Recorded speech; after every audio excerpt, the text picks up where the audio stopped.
ia faina le faalo alo a mio pulea ele me fai lava ona avesea awana o mai ai taua e ota matua e tautua na o taingoa na yo matua malo ainga o lounu e kalesia le ia faina o lounu e kalesia le ia faina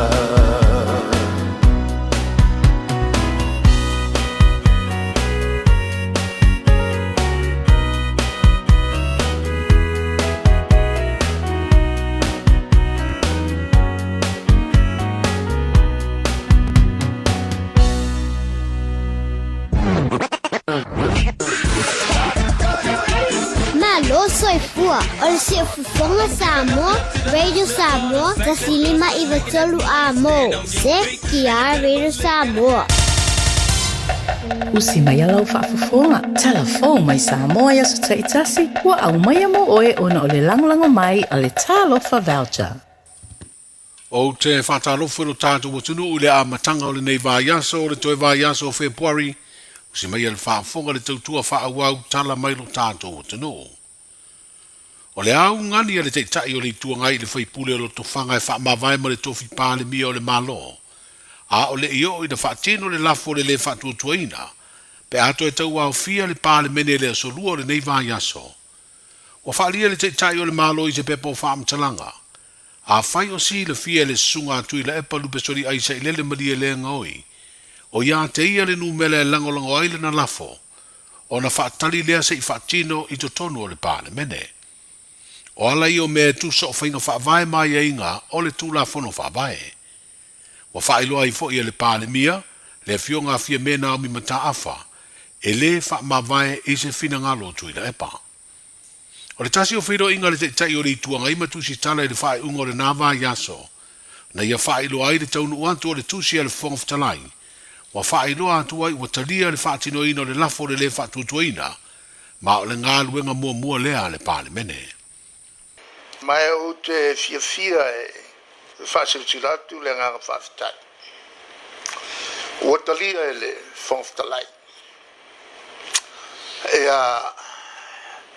Le mātou lafo. O le urua e mata upu vole na o le whontanga o le awhaila solua. O lolo wenga, tasila nei whontanga pito mawae. O le awhaila palmele. Wa kaum fai se fai unga fie me ai le yo ila so lua e fai ele mato lafo wa mako ke le ko alo e samal melea e ka lango ia le mato lafo la fa pe atoi la uri lango le lafo ngi awa ku lango le lafo ngi oi no ke lo peke e wa umane o va pe mai la malosa lo e la auli e te ave ma pale mia awa tulanga la ya e discussion i la o malo le sunga tu ila epa lupe soli aisa i lele malia le ngaoi o le te tai o le tuangai i se wheloa inga matu sitala i le asa whareile na ta nei. I le whaasara launga mai le te tai o le malo o whaelo ai le te mai tai pāle mia e le o le whaao ngai le te tai o le tuangai o awala o whaasara launga e wha leo ailo na manao e wha mawailoa mai le tofi pāle mia pe a whai o ia o sa tangata e moni lona taritonunga i whainga wha te mukalasi ma le wha vae o Samoa. Wha lia le fionga fia mena o mi mata awha o ia na whiriwhiria e te tai de malo ma e le se ese ma le tofi ona o se manaonga o tuila epa. O lo iei le wha vae matu la fono tu mau o le pāle mene le ala e muri tai iai mo se pālota o le wha tutuaina. A whai e mauti noa e tuila e polo i ai lana vaenga le numela e ma whai ei o na suia le tofi pāle mia i a tuu pēr lai le finangalo le pāle mene. A whai e le ai e le te taula o na wha mai mawina fua le teimi i ana wha lave o lo wha angasolo nei. O se whautuanga le pāle mia le sunga tuila e pa so ia le tau wha se i le atunu umana finaunga ai ave le pāle mene ole no fuanga tala whenga i lea. I le whaido inga tu si tala ma le sunga la audi le watea pola te Valfosi Smith, ua venei ma te tai o le vanga wha bufai o le wha tua i le atua Samoa utasi, na ia wha ilo ai, o lo iai le lātou tāpenanga i le ngai o inga o le a lātou whatino, i le teimi e telanoa i nai le lafo le le wha tua ina, pe tai e whato ai loa po le a lea tāpenanga, pe a tau au fia le fono usua Samoa, i le asolua 25 o Februari.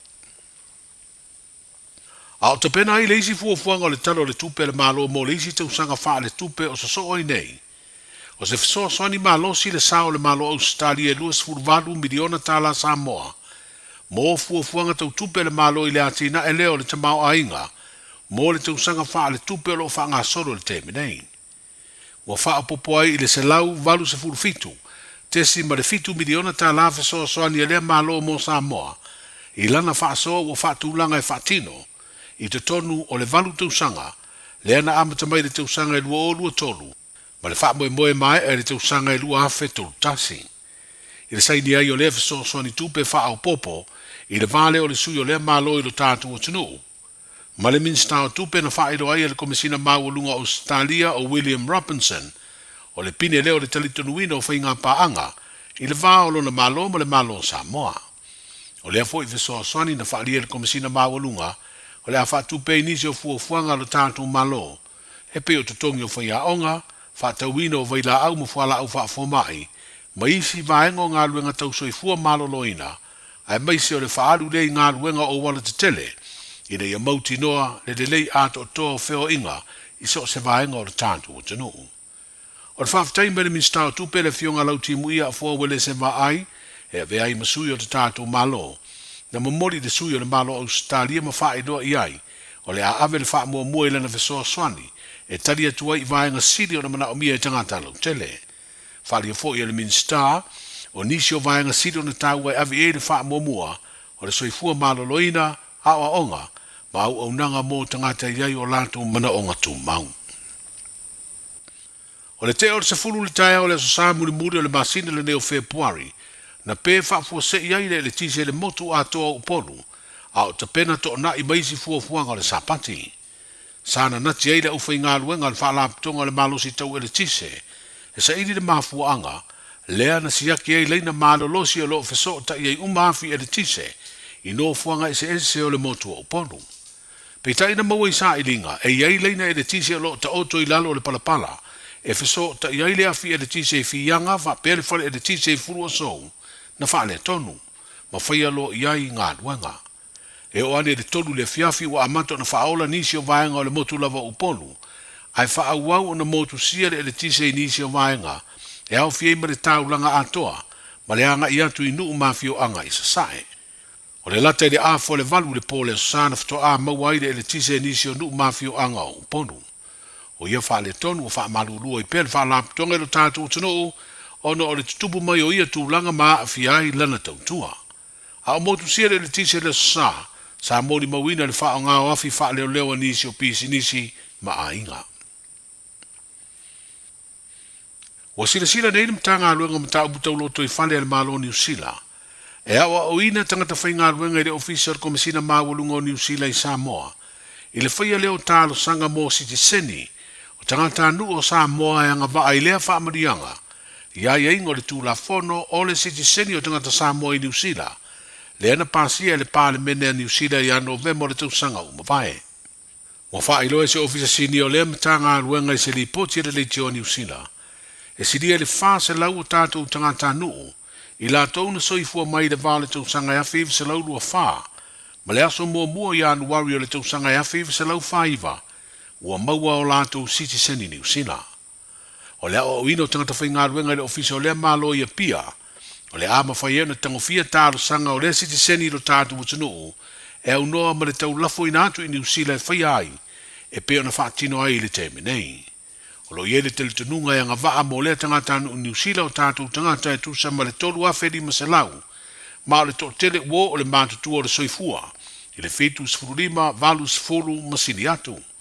O nisi o lo mawhai o na malangatu i New Zealand, a o nisi ua whaatū ngata, ona o ngase ma le tūlanga o le matua o le soifua, o le ngafatia le malanga i le valele. I le savalia i nei o le 5 tausanga o le whainga paanga whaavao malo a Samoa, ma le malo i Apani, o whaamawino se tasi leo malo o te lelo na sao, i le ati nae o le tātou tamau a inga i ala i ana vesoa swani, o loo mawhai o na whaatino ai nisi o ngā ruenga i le o ngafatia o na whaatupe, i le malo si o le tamau a inga o Samoa. O le tausanga i luafe ma le tolu, na awhi ai lo tātou o tunu i le asia singa tau aloa, a le ao o lea malo po o le emperoa, o le tupu leo i Apani.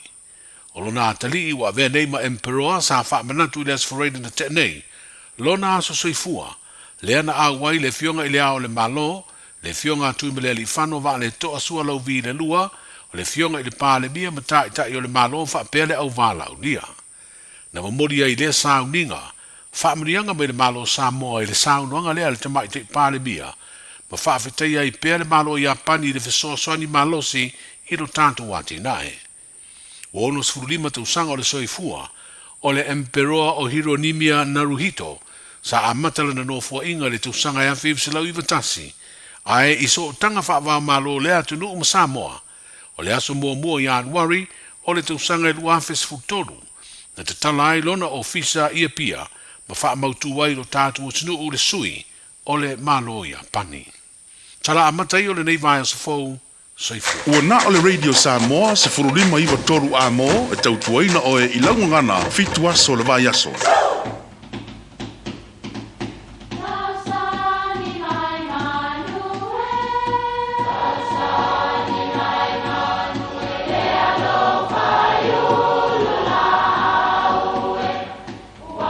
E o fanga manu i ululu o la au, awa e fafanga i funga o la au. A o le tangata, e fafanga i upu matala. O le mafileo o alanga upu mamuanga ngana Samoa maona whaapongai, e a fua ilo na sio mianga. O lona lea sao i le whaatufunganga o le iloa whaale aso, mai le tautua se ia o ina pule. O alanga upu mamuanga ngana, ua lanto mamanuina le tō whamanino a Samoa, mana tua foi, e tau fitau muli le atunu. A sala le la, ia le lei o na lawama. A sala le la o le vaa, e te tau o na lawama ma le whae tete, ina ia tau le lei le ama, ina ne ilolo pe furi fao le vaa. O upu fau tua i tangata, ia whae tete pe atu i lalo le lao o loo folawai le vaa, ne meane ua sae pe lolo i ama. O upu e whautuai i a inga a whai e sala le la, i a lawama a wae ono furi fao le vaa pe ngoto taluai, ua whatamala.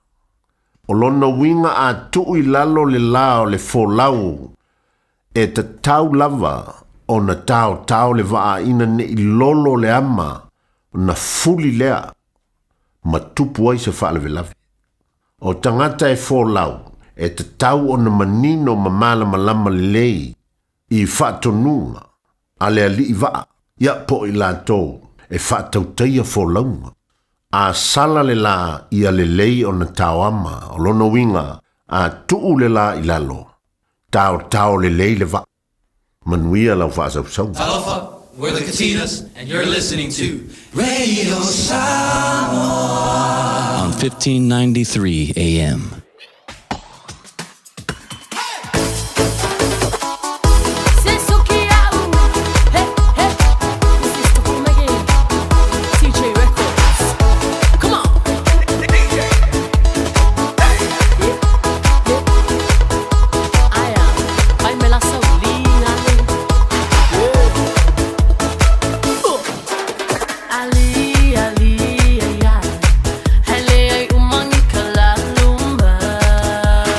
Au te toe whaatalo whātu le awa ma le whaaloalo I le whaafonga mai o le tātua te ruu I le fuivanga le fiafi I le whaawawa I pēa le tautua le Radio Samoa se 15 I watolu a mo wala wa fo I le tautua ino le tātua te ruu I so se tafo le nei lalolangi ia ai le ngata fo I leo niso tātua nuu tutua oi te tonu au te ronei lofa pena ona maua mai le tātua porklame a maise ia o le tātua tautua whaawa upea I le aso ma le aso asonga fua se ia pa ielo na susa fitu aso vai aso luas fulfai tula ya tau tuai le radio Samoa so tau au male pa ia male mabalo le tatu tenu ile fa wa pea o fe au mangaluenga peo na masani ile aso male aso o falo fatu le nia fiafi malo le sui fumaruia malo le tawatai malo fo ile la usu i fe au mangaluenga peo na masani tatu i amatanga o vai aso te tase vi ia lava le alofa mlanga le leio le tua ilana pule fa so o fa pena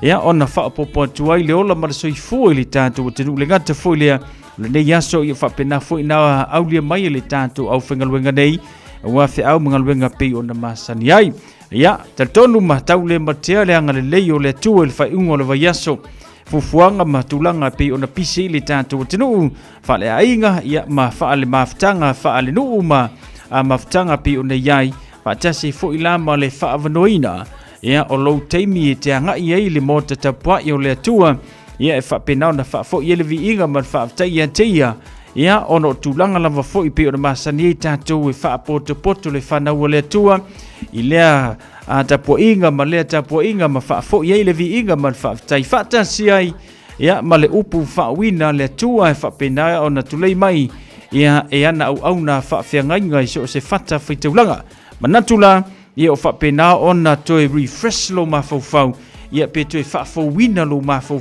wa e fully tu atu i mea sa mamafa lo ma fau ia wa e toe le mana ia ila tu sa fai o tala ia ma ila tu sa fa pena ona fa leanga mai te oe malo ainga ia ila tu fa pena ma o ma fai o ori so se mea la fo ia lunga a me so lunga o penga te fai langi le tau na le tatuanga ile sauninga lot ia fa mangalo atu ia te latou ia ma fa manatu ia te latou e awale toi fai ele le al fai kasi fai lua le a fai konu lua ia wa palpalai fu mal papa pu ia latou io langa soi fuanga na le te soi fu ma o volai io e ke ala mai lava i le o fantasio me le lei ia ma me le langa vai ngana le lei ma le anga le masanga ele mfai langa lu le lei atu ia leanga e o fantasio le me ia le lei kakau anga roi maleanga langa le mfai on ku langa le masanga io le mela le na avela le launga ale fa fianga po laua tama fa le nganga ile aso na nafi ia o toi fa fo winai ma toi tutu mai i lalo lo loto mo lo ma fau ia i mea sa fa pena ona e le fie ai le fai ungo vai aso na sei ma vai atu nei le ala watato ia ile aso ngafua o le aso ia los fu malfa ia le utoi mama fu eta to fa tu ya fi puali ia la to ia tanto fa fi lo i mati ia wa ka ko nga ia ko fu le o nga tu tono le nei to sanga ole to lunga fa le na te fa salawino tanto tala mai sa moi le nei sunga fua saunia matu fa tasia ia ma fofonga inatu ele sui radio Samoa lo nga luem to mai le tanto tenu le to fa tanga vai tipi o tanga vai ia wale fa fonga le tanto tenu o lo lala ma pa au le ngata ia te ronei au setalia America manisia tenu o le lalo langu fa pena ia ona tala tu yelo ngafa le ngaka ile au makapinti ioi ia le au sainga ia o ila tu tangata uli ia o ila tu tangata wa ka ko sa mo le longa sa ku e kala ile ngafa o makau kia ngau ka ko e ia la na maule me kala i nga yelo ngafa ai te mau le mai le tau tu ala radio Samoa se furulima iva tolu mo ile aso mele aso mele fa malo fa ia to le kala ngau ko ngafa ia ku mau yo au na to lo kala la ko ngafa ila lo fa paulo ia amane le pele tu mo to ya fa felo ile tata por clame le tanto tunu atola va malo le soi fumuia malo fo le tawa ta ife am ngaruenga fa talo fatu na tamam na tina ma tua au na le tua molanto fo le tua ya iso se fata faita ulanga patele ma patele ya talo fatu fo itama ita sa monike fionga e kopo molanto so soni ya maise na ifanau ya po alo mafanau le tanto tunu o tala ina le fina ngalo le tua ia iso se tunu o le nei lalolangi ia nai fai fe au talai a maise ia o nai missionary lo fa pena timu ia laina ono o le fina ngalo le tua la ulava tatalo i le tua so sani mo o tau pui o tau so se tunu o tau tianga iai maua le ola maua le malo si a maise ia o le tō o le loto ia e tāla i eilo no finangalo ia mawha au pengaina o tau i le tū whaaleanganga ia wa le atua malona finangalo. Hata se lama le tautua sunga ia asiawa tui pea ato nio ma le tātou Port Kalambe le nape ona whaafonga mai ele nei a fiafi mau wha Samoa moni ia pe ona iai ia a le tātou Port Kalambe le nei fuwanga le fiafi ioi o asiawa. Ia sa ingei ia la lawa i au se tali ele mamau ki le ase mea la wakala kui ele ngafo asiawa ioi. Ia a tūlanga na iai. Ia a whaaftaila tātou Port Kalambe le nao la te maua sisi ona whaapoponga i le aso a tai au taimi masani ia o ngalau kako ia i le iku pāo karanganga e kafia kala soka ngafa i siakungu mamau e maanga ia kama pupu ufo ia le au wha maka pinti fo ia le o ia le au Chinese e ko kea mai makau sushi nga Los for minuto o tal fitu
Samoa ya mala mala maleta ina le sua le palua va male sulle tonga ya manatua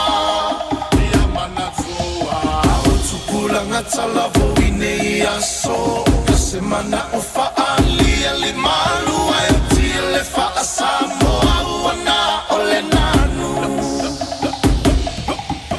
fa mole mole so te fi filo malu.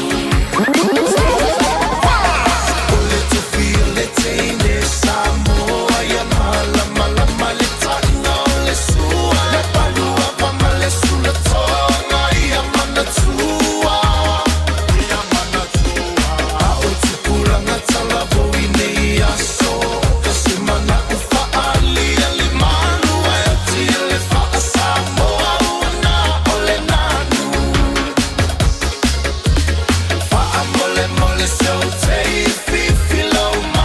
Ela na si whanga mātonga whir sunga ia waino. Manisi nao whātunga mō tātou ia ma. Whaafifianga na Radio Samoa se furulima iwa tonu a mo. Whaafelo ai antu le tātou porkalame ne ia tātou wō mapaanga le mafuta mai le ne ia whiawhi. Ia ma le tautua le Radio Samoa se furulima iwa tonu a mo whaatalo whantu ia whaafta ia mo sa ilunga le tātou YouTube channel. Ia le ngata foi le whaatalo whantu le tātou porkalame i se uso ia dance ma le mana mea ia Ivona le mafuta mai whaatalo whantu foi. Ia i nei tamama tina lo whapena na toa maule ni ia whiawhi malo le malanga manuia. Ia malo foi u whapena foi no mai whaisi na eva ia na tua o ieta tu le tau mawhanwhana. Ke pisa ro pisa tanse mea nga awa ke pisa nge ke wa mawangi ka ua le whako a kawe puari. I se si alifa fomasi ako pa uere ka le winter. Quindi salve leo ma non se fumanuia le ngata foi le atalo fa tumala to umala vale mafuta mai le tato por kalame male to Radio Samoa ile ne ya fiafi los fulima minuto hotel fitu afal fitu fabrianga las fa na umala so soifua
Yeah.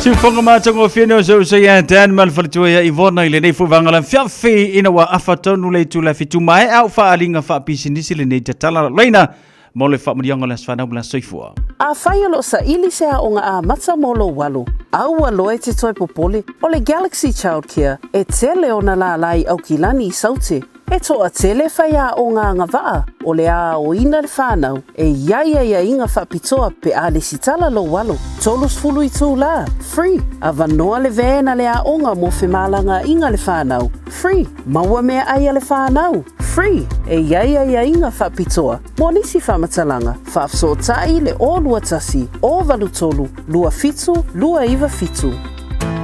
O se tala fiafia nei Samoa, wei nei se tautua ma se unanga family noto mai le company o le City Car tua tu si tasi dua lua Lincoln Road Henderson. Te maua iai le tele o tawa la poa ban e o foi tatu tawa le laiti. Tania foi la tau wha le tonu tongi e talafu mo le tatu cashback. A man tatu lima se lausi aga ia tu le lima awhi tala. Pe so te mai ungia Peter Perenanto le numera o lua tasi o walewalu fitu lua. Pe a manau mia se tawa le fau molo a inga I le tau malulu. City Car.nz.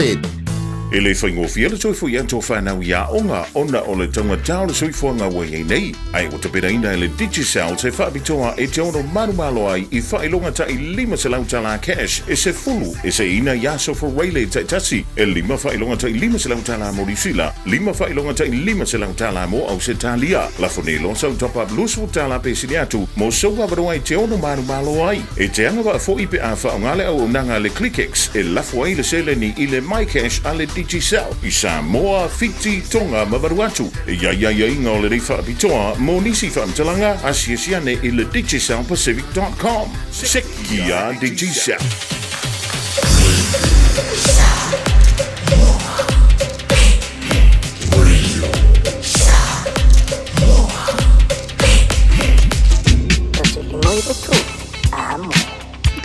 Tato leina wa tatala mo oele nei a fiafi, lo sumo le whale nei o Februari lua o lua lima, tato le mai le lofa maranga nei o le tua.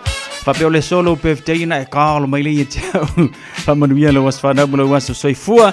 Whapena fwere whase mai lunga le tato YouTube channel, ia, ma le tato Facebook page, ia, whaatalo whatu foi. Pai fwere whase mai lunga le tato email o le on air at radiosamoa.co.nz. Mawale le whamurianga le whanamula soifua mo tato le nei fwoi wangala fiafi. Tato leina wa tatala tolu fitu. Tansili mai vitolu. Ya, male tato whamurianga le so whanau ile nei fwoi ia fiafi.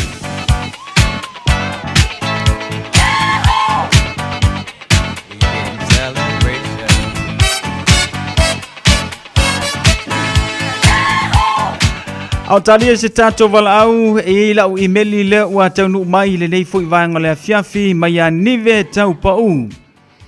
O le aso le nei luas fumal fao le nei masina Februari. Ua atoa iai le 5 tausanga o le tina ia finau vale toluono o whanga malo I savai. O le aso le nei ua whaia iova tātou te oli ma fia iai. Tātou whaafoi le whaafetai lo tātou matai a wane tausanga tele o ia whaapopoina I lo wolanga. Sa ia tausi ia maleolawina I oe le tina. O le mātou tatalo ma le whanau ia te oe fua inisi aso se tele tātou te mafutai pea. Alo whaanga ma whamurianga mai lau number 1 darling husband ia ma le whanaunga Israel mai se ai Missy K tūlua ia ma le whanau Henry ia tōn luono ili nei fuwanga le fiafui kalo whai ia whamanui atu lo waso soifua finau vale tōluono ia whaftai le lo whamlanga le leo le tua wa au lia mai le solo 5 tausanga ia pi ona whailongaina ili nei foi asonga fua. Ole se tanto waso whanau le watanu mai an Jamie leka male whanau. Happy 81 birthday to our Brian's Warriors mai nana whela wai tunu. Tatalo ia sanga fo ai nisi tausanga se tele lo so nana. Thank you for everything. We love you so much. That's from Jamie leka male whanau. Ia male aso whanau nana whela wai tunu. Ile nei fu vaenga ole a fiafi.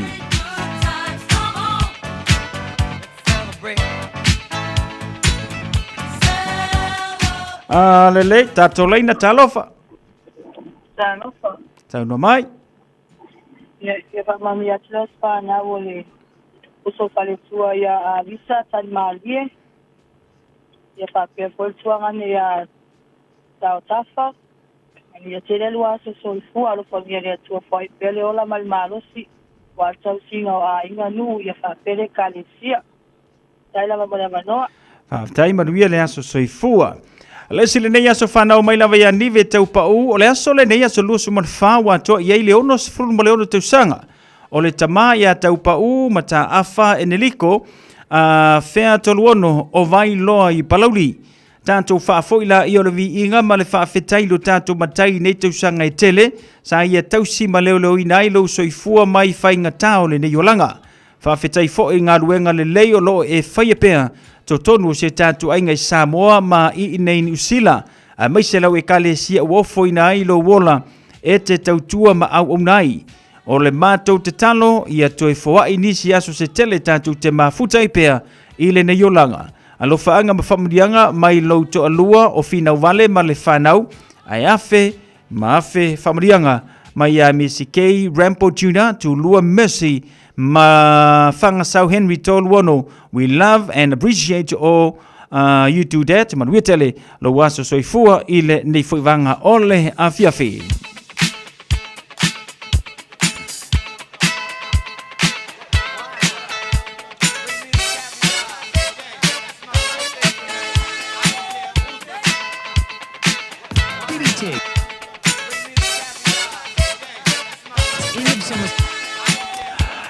Le lei talona paulana ne tato la email le wa tanu mai tau le nei foi vanga le fiafi ya male tau tua le radio Samoa se fulima iva tolu amo se yo ko sia ki kasi ko la email pelo ye si fa marianga nge ke ya wa misi ke ke au ya on fa le tonu fo ile le nei vanga le fiafi ya le ya le mau email le iu ai mesi se ka ko fa mangianga va le fa ngole o ke ngai me o mi aku le sfanga le fa sawa ya le lei le lau kanga su e aku pe ai se si ka ko so fanga ai ale ai ia o ka ko wale i oi o lo ulava fa moi o oi ara pese ia se uso ya le sa leo tu nai ia e a wolo fa toile tato por clame mo to malava wa uli mai to wa so fanga ma so fu ile so ele ia se si me pa wale o lo fa moi lava o oi my darling my dear my darling io o yes io happy birthday to you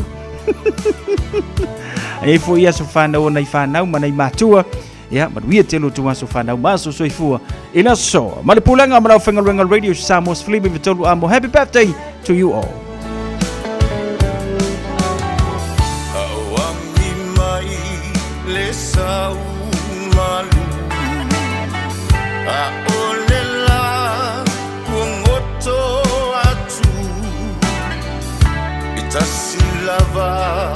Lo ufa moe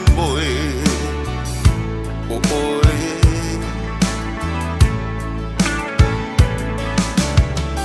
le lalo langi o nga e wana o oe yo uma fau nga au lava lo ufa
Tasile tino, tasile loto Paulava lo'u fa'amoe moe O'oe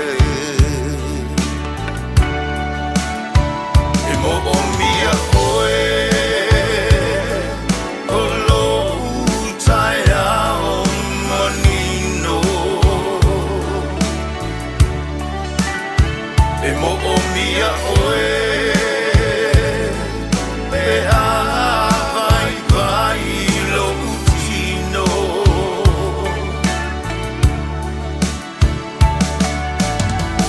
O oe o lo'u malo si'anga A o mai o aso leanga Paulava lo'u fa'amoe moe O oe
E mo'o mia oe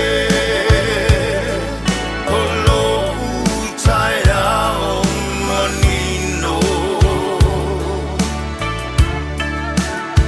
E mo'o mia oe E a vai vai lo'u tino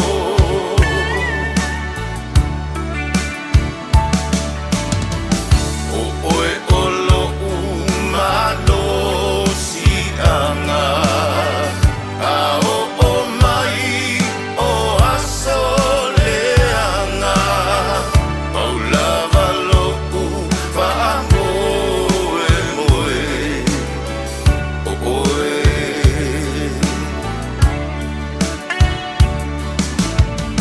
Paulava lo'u fa'amoe moe O oe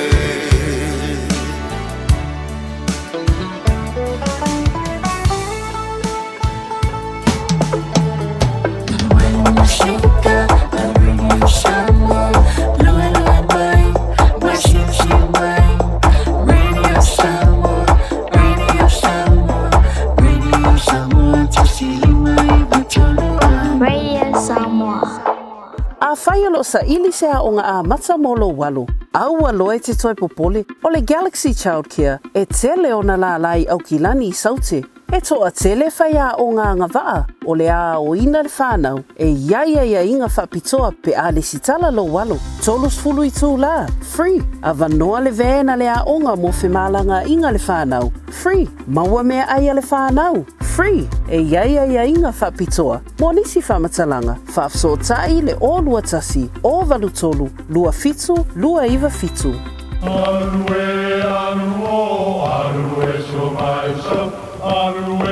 O Samoa o le atunu ua mai au na tofi. O le la au ua mai au ngā tātulanga e le to e tau au whangaina. O le vai fo I ua malili ua mai au na saiki. A o lau polo kalame o le vau filifili. Ua na o se toi wha manatu. Ua na o se toi whangu I au nganuu Samoa. Mau upu ta oto, mau upu tu. E ala lea I ala ngā upu ma muanga ngana, ma le vau ngana. A wane I emisia le tātou polo kalame. Iafi o aso lua taitasi le itu la e valu I lunga o le Radio Samoa. Ia manu ia tele, lau mai moanga ma lau whaasaunga Samoa. Jana whanawha tia roa, ua te talaina neile o unanga e veni, mo whaatangwai au ki lani ni sila. Numero tasi John Coulter Drive, i le Auckland Airport Shopping Centre. Tau whatawhatonu lava le warehouse ma le countdown. Lau whale o fulau iloa le e veni, Auckland Airport Shopping Centre. Radio Samoa, tasilima ibatolu, amo. Radio Samoa, tasilima ibatolu, amo.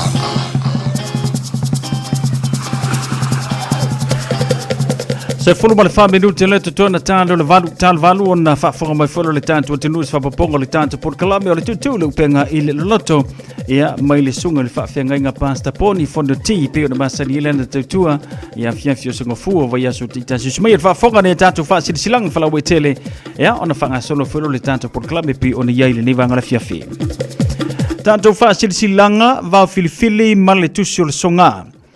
Awane ngalo sa lominga o le tusi o le songa whaatasi e ma le lominga o le vau filifili.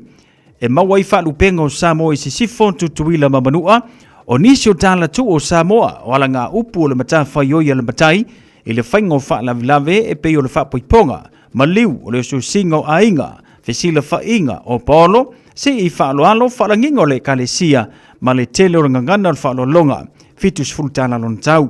Na lo fisa lava le Radio Samoa i le tolu pa tolu ona hopo le avenue manukau e mawai. Mo nisi whamatalanga wala au le lua no lua tansi lima i vatolu. Lua no lua tansi lima i vatolu. Pe tanga iane i le shopa Radio Samoa dao koudaran se te whaima yesa oka. Ainga sa lua fau. Mātou te whaatulo atu Samoa i lau whaafofonga anga. Mai se upa ia sau ngata. E le pao ina whaatu pe mulia le taulafonga. I sa mātou whaamatalanga. A wā o pa ia e mai le vavau e o lava i le whaavavau tulou na lava. A e whaamana tuatu i suli. Alo ma whanau, a mai se paolo mangafa e maluaisio mātou a inga, sa lua fau i le pitonu o ta fito i mangyangi. La tātou mā futanga. E whaia le itu le lua anga i le whai le a fianfilaso tonai, a so mo mua mati i le mota o le te whono. Se fulu ma le whapesano place i Otara. Whaamalmole, mana tua mai lau la fonga whaia i lau whina ngalo malie, ma sau play te mama a wasa tātou i puti le na fiafi. Mo nisi whaamatalanga whaafso tai le telefoni o lua tasi, o valu o nono tasi fitu valu, anga le leile tua te iantu lo tausoi fua ma so mātuola i le aso ua tau whaina whaafetai, sa inia le fionga le te fono, ma le laulaua fono le tātou whaasilasilanga le na. Tama whanaua sau, o le awa ma le whaaloalo mātou te tatalo atu ai le paia ma le mamalu o tama whanau uma o le tātou nu o asau o loo awhiwhio ma pāpa a au iau te roi ni usila nei. Paia lava lea o wale awhiwhio a inga ma le mamalu i asa la whai ma upu ia te oele pule. E whaapea o le awhaia le tātou mafutanga i le aso mo mua o mati le tuatusia Otara Music Arts Centre i Otara i le utu la afo le tolu i le awhiafi anga i le fitu i le afiafi. O le wha moe au tansilava, a wale wha mautuina o a tātou mata upu sātou ua mai, i le tātou whorutanga taluai.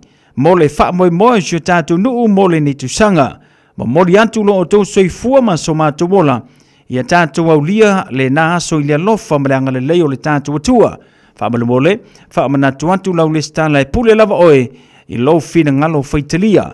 Whaafso tai mai a tātou numero nei mo nisi whaamatalanga. O lua tasi, o varu wha, lima iwa, valu. Pole o lua tasi, o iwa o, wha lua lima iwa tasi. Ia, pole o lua, tasi ono iwa, lua tasi valu lua. Whaafetai sei nia ele lau. Paula nane tātou whaasilisilanga lewa tenu mai e tau le nei fuivanga le fiafi ia male tautua le Radio Samoa se fulu lima iwa tolu amo male tātou porkalame pei ona masani ai nei whaasilisilanga whala uitele ia nei nuu manai a fiuanga pei ona masani le tātou tautua nisi vaenga te fia maramalama atili ai whai ona e whaafsu tai male tātou telefoni lua no lua tasi lima iwa tolu lua no lua tasi lima iwa tolu Nalova Samoa Waule ne yo kasputi alu, awal suya ngila wale kio. Aeva mai ina se fulu lima iva kolu. Amo, Radio Samoa, Vevela Arue so mai so. O Samoa o le atunu ua mai au na tofi. O le la au ua mai au ngā tātulanga e le to e tau au whangaina. O le vai fo i ua malili ua mai au na saiki. A o lau polo kalame o le vau filifili. Ua na o se toi wha manatu. Ua na o se toi whangu whangu ia ua nganuu Samoa. Mau upu ta oto, mau upu tu.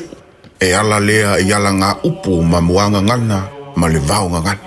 A wane i emisia le tātou polo kalame. I afi o aso lua ta itasi le itu la e valu i lunga o le Radio Samoa. Ia manu ia tele, lau mai muanga ma lau whaasaunga Samoa. Avia maua sosa, Omega ka, ia maloi ngoa, Omega ka, sabale tau mofie, Omega ka, fili mai loile Omega ka. Omega Cars, lua selau Cavendish Drive i Manukau, po le telefoni o iwa lua fitu lima valu tasi lua. Susu mai Manukau ne, Omega ka. Malole keisile Omega ka. A whai alo sa ili sea o ngā a matsa molo walu. Au aloe te toi popole o le Galaxy Childcare e tele o na la lai au kilani I saute. E toa tele whai a o ngā ngawaa o le a o ina le whanau e ia inga whapitoa pe a le sitala lo walu. Tolus fulu I tū la, free. A vanoa le vena le a onga mo whemalanga inga le whanau, free. Maua mea aia le whanau, free. E ia inga whapitoa. Mo nisi whamatalanga, whafso tai le o lua tasi, o valu tolu, lua fitu, lua iwa fitu. All I hear is Radio Samoa, Radio Samoa, Radio Samoa. Tasilima iwa tolu amo. Radio Samoa, tasilima iwa tolu amo. Patalo for tato proclame ya Amelia Mikaele Queen San Vilio so ya dance musika mafatoya Ivona Mason na Mantuolo mafuta le fiafi ya mali tanto tinu malo lava fa tele va mai fa te foile fata simai ele tanto tutua ile di fo ya fiafi pe oni ile Radio Samos Flima iva tolu amo King Afa.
Family, what's all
tafasi mai o mafafaunga aleto ilalo manu malolo alofa mai lelofa lelangana alunga iloima sa ole fia fia mai lelofa o masina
Ole se fufonga Samoa, Radio Samoa, tasilima iwa tolu amo. Se kia Radio Samoa. O e si la fia mea e whaatino e mawhaiona e umia i so fale motu le lumanai.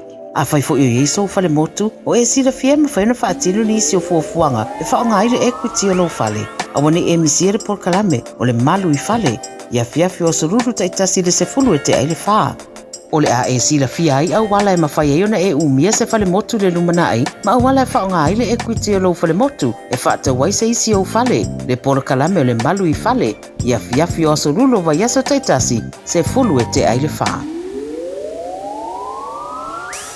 Via maua sosa Omega ka Ianga lowi moa Omega ka Sabale tau mo fie Omega ka Fili mai loi he Omega ka Omega Cars, lua selau Cavendish Drive i Manukau. Pole telefoni o iwa lua fitu lima valu tasi lua.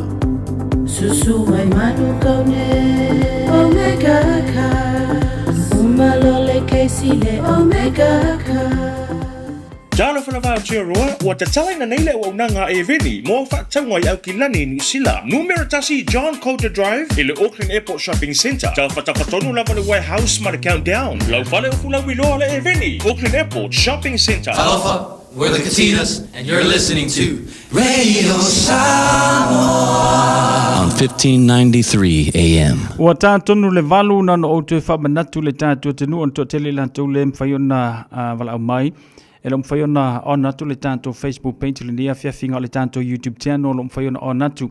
E lo na winga te anga ilunga le tātou YouTube channel e mwhaiona e mawe le tātou purkalame i le nei fui vanga o le whiawhi masalo pona soa tāona atu e fui male unanga a le tātou Facebook page ma tu e whaanga wau le tātou tautua pei ona masani ai o le whiawhi level nei i ana o le tātou YouTube channel lo mwhaiona avanoa i le nei vanga le whiawhi. Tātou porkalame le tūtū le upenga i le loto sunga le whaafenga inga pa staponi fona ti o si mai al whaafonga.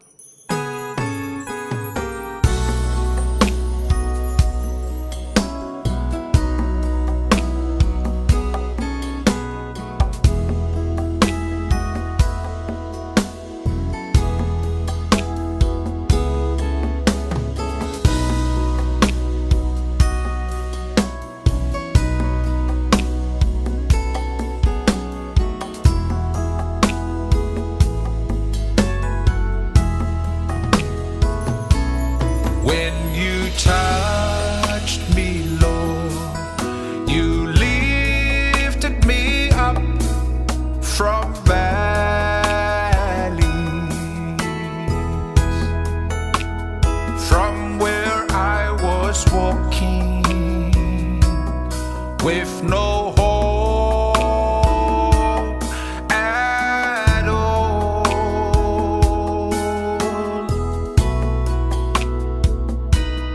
When you touch me, Lord, you healed my soul from sin.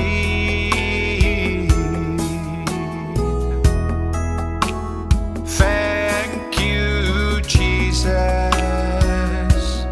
for your precious love for me.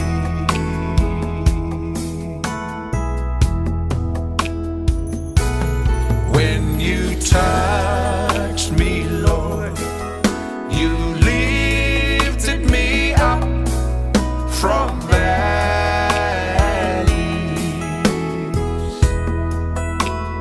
from where I was walking with no hope at all.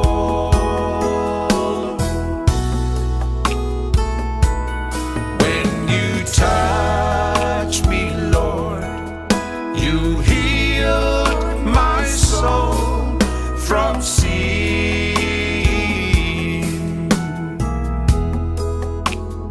Thank you, Jesus, for your precious love for me.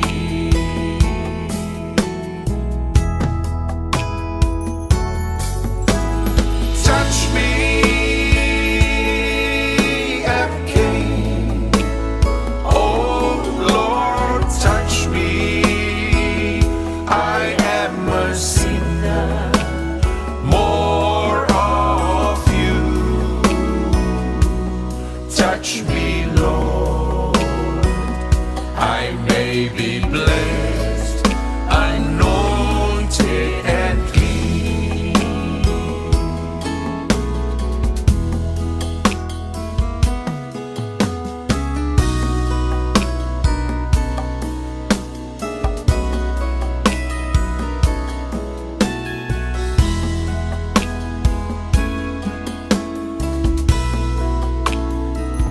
Ina ua e pa I mai, ma ave ese mai au mai vadu. Ile mea sa o savali ai, sale ai, ma so ufa a moe moe.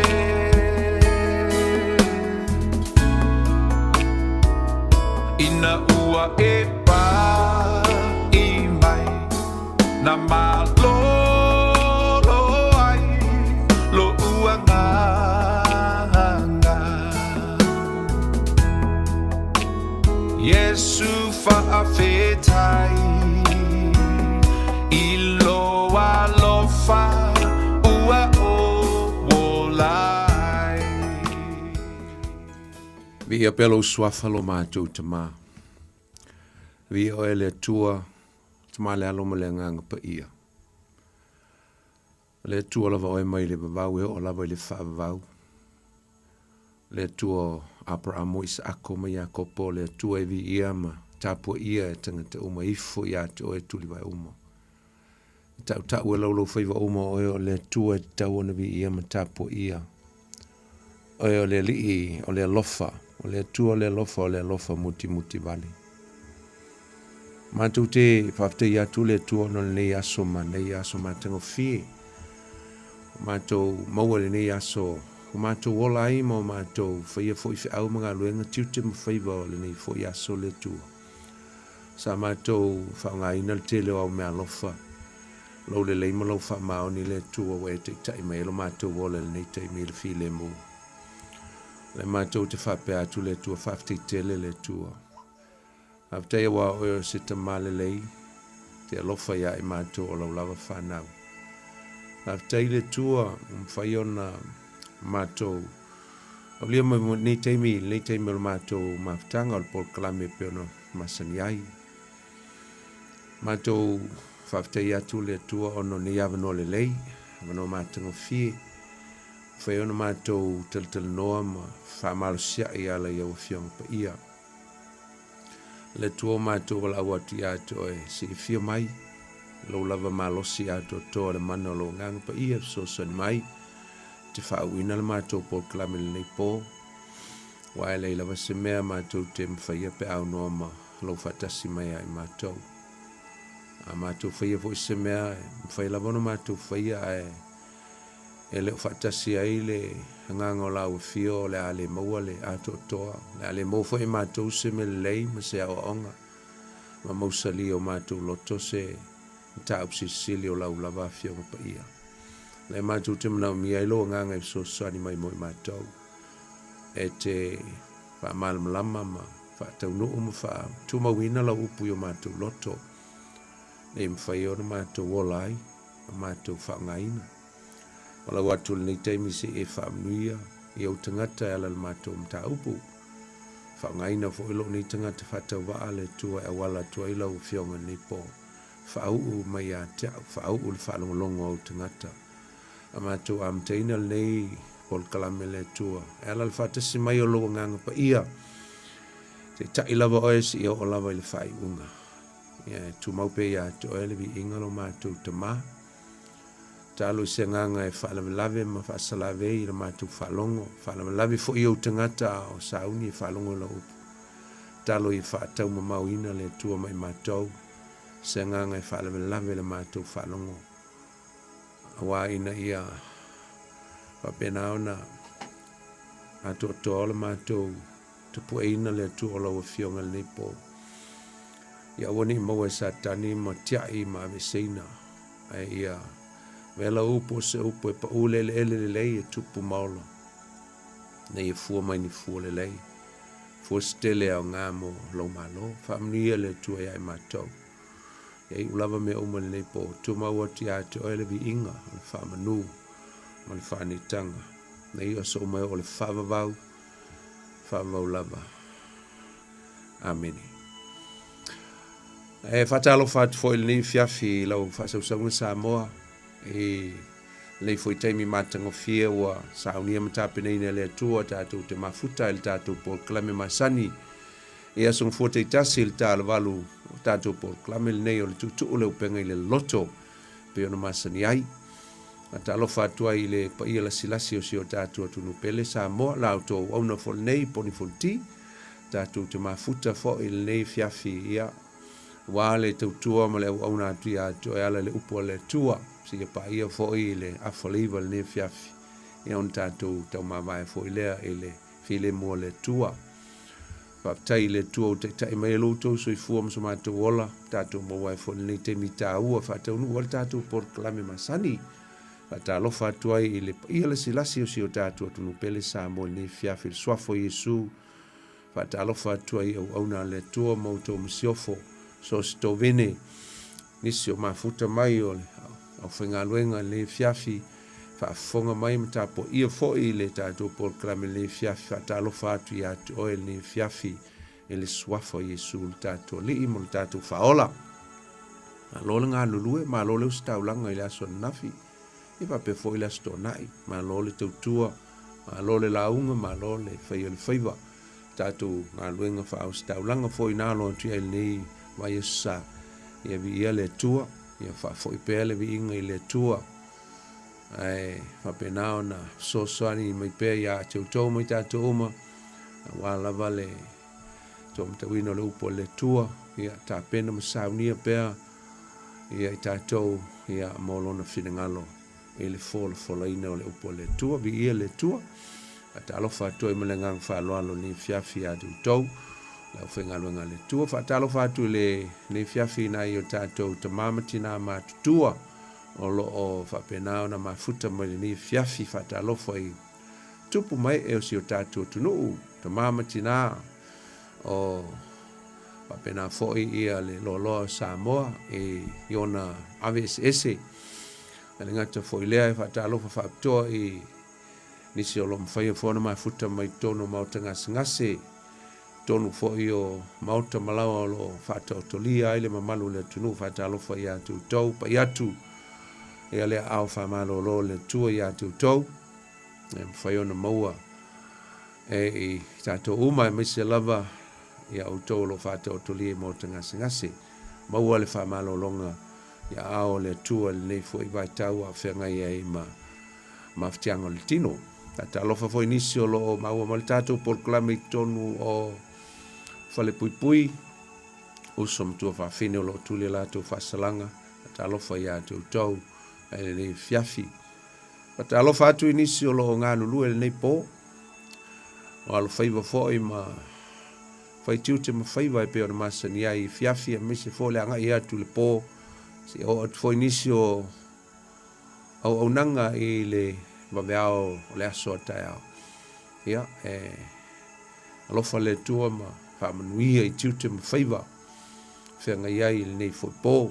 I fo steimi e wai tiu te ma whaiva mga luenga fo I atu, a inga ma le saonga le mu, ala le tau singa ma le te inga le tua. Le ngata o tau ia o tātou uma pēr fo I a inga. E whatalo whātu le fiafi I le ia o Samoa o nofo mau I so se tu o le nei fo I lo langi o lo tātou hau mawai. Whelawa se atunu o lo e whafonga ma mafuta mai ai. Ia, whalongo atu le nei fiafi le sunga e asau le maua le tātou wala ata.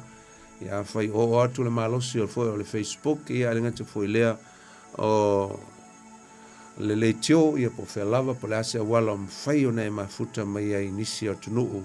Pata alofa atu ia tu o le fiafi malo le ngā lulue. Ngā lo fo I le sa ili malo le whai o le whaiva. Ia, malo le fo I le sa ili lumanai. Le ngata o nai o tātou whanau. Ia, le ngata fo I leo le manui o le tino. Tātou tua o tātou nuu mainga. Ia au o tātua mai, sa ili, ia le manuia mai le tua I le tino. Ia anga le le tua mwha manui atu ia te o tau, tu sai ma le au maua I tunu ese, pei fo I mātou nei New Zealand. Whaptol whata alofa inisi o lo asiasi mai tonu au kila nei, ia ono maftanga fo I ainga, e ka le sia, ia le ngata fo I leo ni whare lave o le soifuang nei.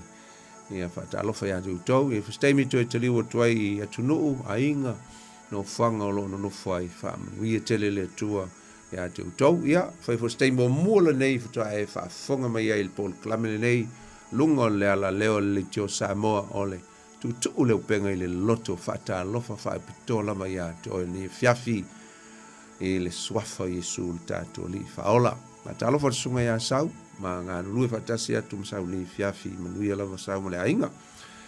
Ia, via le tua, sa tau na fawfau I pe sau pi o tau teia le titi fo I le fulu wane lau whaafunganga sa moa ia aua. Sa whaale tonu lavana ia soma vai, ia o nei aso, ia. Maua fo le malosi.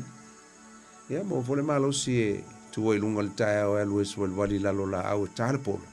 Manisi au na ia le la mo fa au mai le malosi fa popo le le tua ia o mfai ona le fa tu le me o le mai ia a o tu lunga ia ngai oi ia te lo foi fa pena nisi o tau I foi nisi o nai wo au na fo le tala le ia mo fo le tala o lo mo fo le fulu ia o le mo tu ave vela lava le la mo le sama ia le ese ia le le o fulu ia ma ngase lava o le tino e asi mai le tua ia tātou ia al misili lava mtaua ia o le ai fa le ai fo mai ia ma ingu foi fo la au ia ma ai le tino le ia tu le tua ia tu ni fiafi el tātou maftanga e pe ono tātou iai el tātou mta upu fo ni fiafi ia o le mai a foi le nei masina lo na lua le tausanga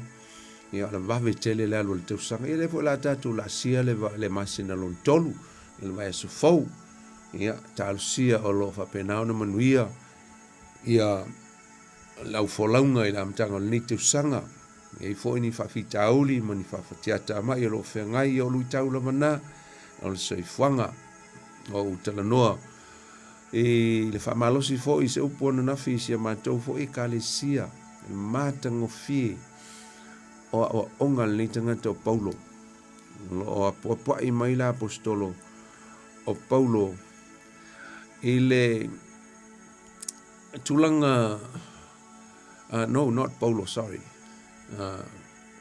O le apostolo o Jacopo. Na, o lona mataupu mo lua. A popo e mele apostolo Paulo i le tāua tele o lo tātou loa. O whaaso songa, amino, o toftofonga. Wa ese whaaso songa o mea le te Apollo. A o toftofonga o mea le tua. E saula le tua e fio mai le tua e tofo ina i tātou, meo trials. Ese mai mega o temptation al te Apollo, o trials. O mea peini su enga fo i e mo testa le tua. E whaui e tātou tonu, ale ma nei e i o upo le apostolo Jacopo. Ma Jacopo. O whaaso songa, o amino tofonga, umalawa e tu i e tātou le tua. E mauti noa e mawai e le tangata e ono sai. I ele me tau oli, the joy. We always found joy within trials. Ia leo se mea tala whiangai pe atu le mawhau whaal tangata le nato i ngā whaupunga. O le maua se oli teimi o laui, teimi whainta, teimi o lui tau o le soifuanga, teimi o meti ngā, teimi o toftofonga. A le o onga nā la apostolo Jacopo. Ina ia mauti noa e le tangata e na te loa o lo tofo o le atua o lo tuu mai ana toftofonga i lona atalii po lona fini.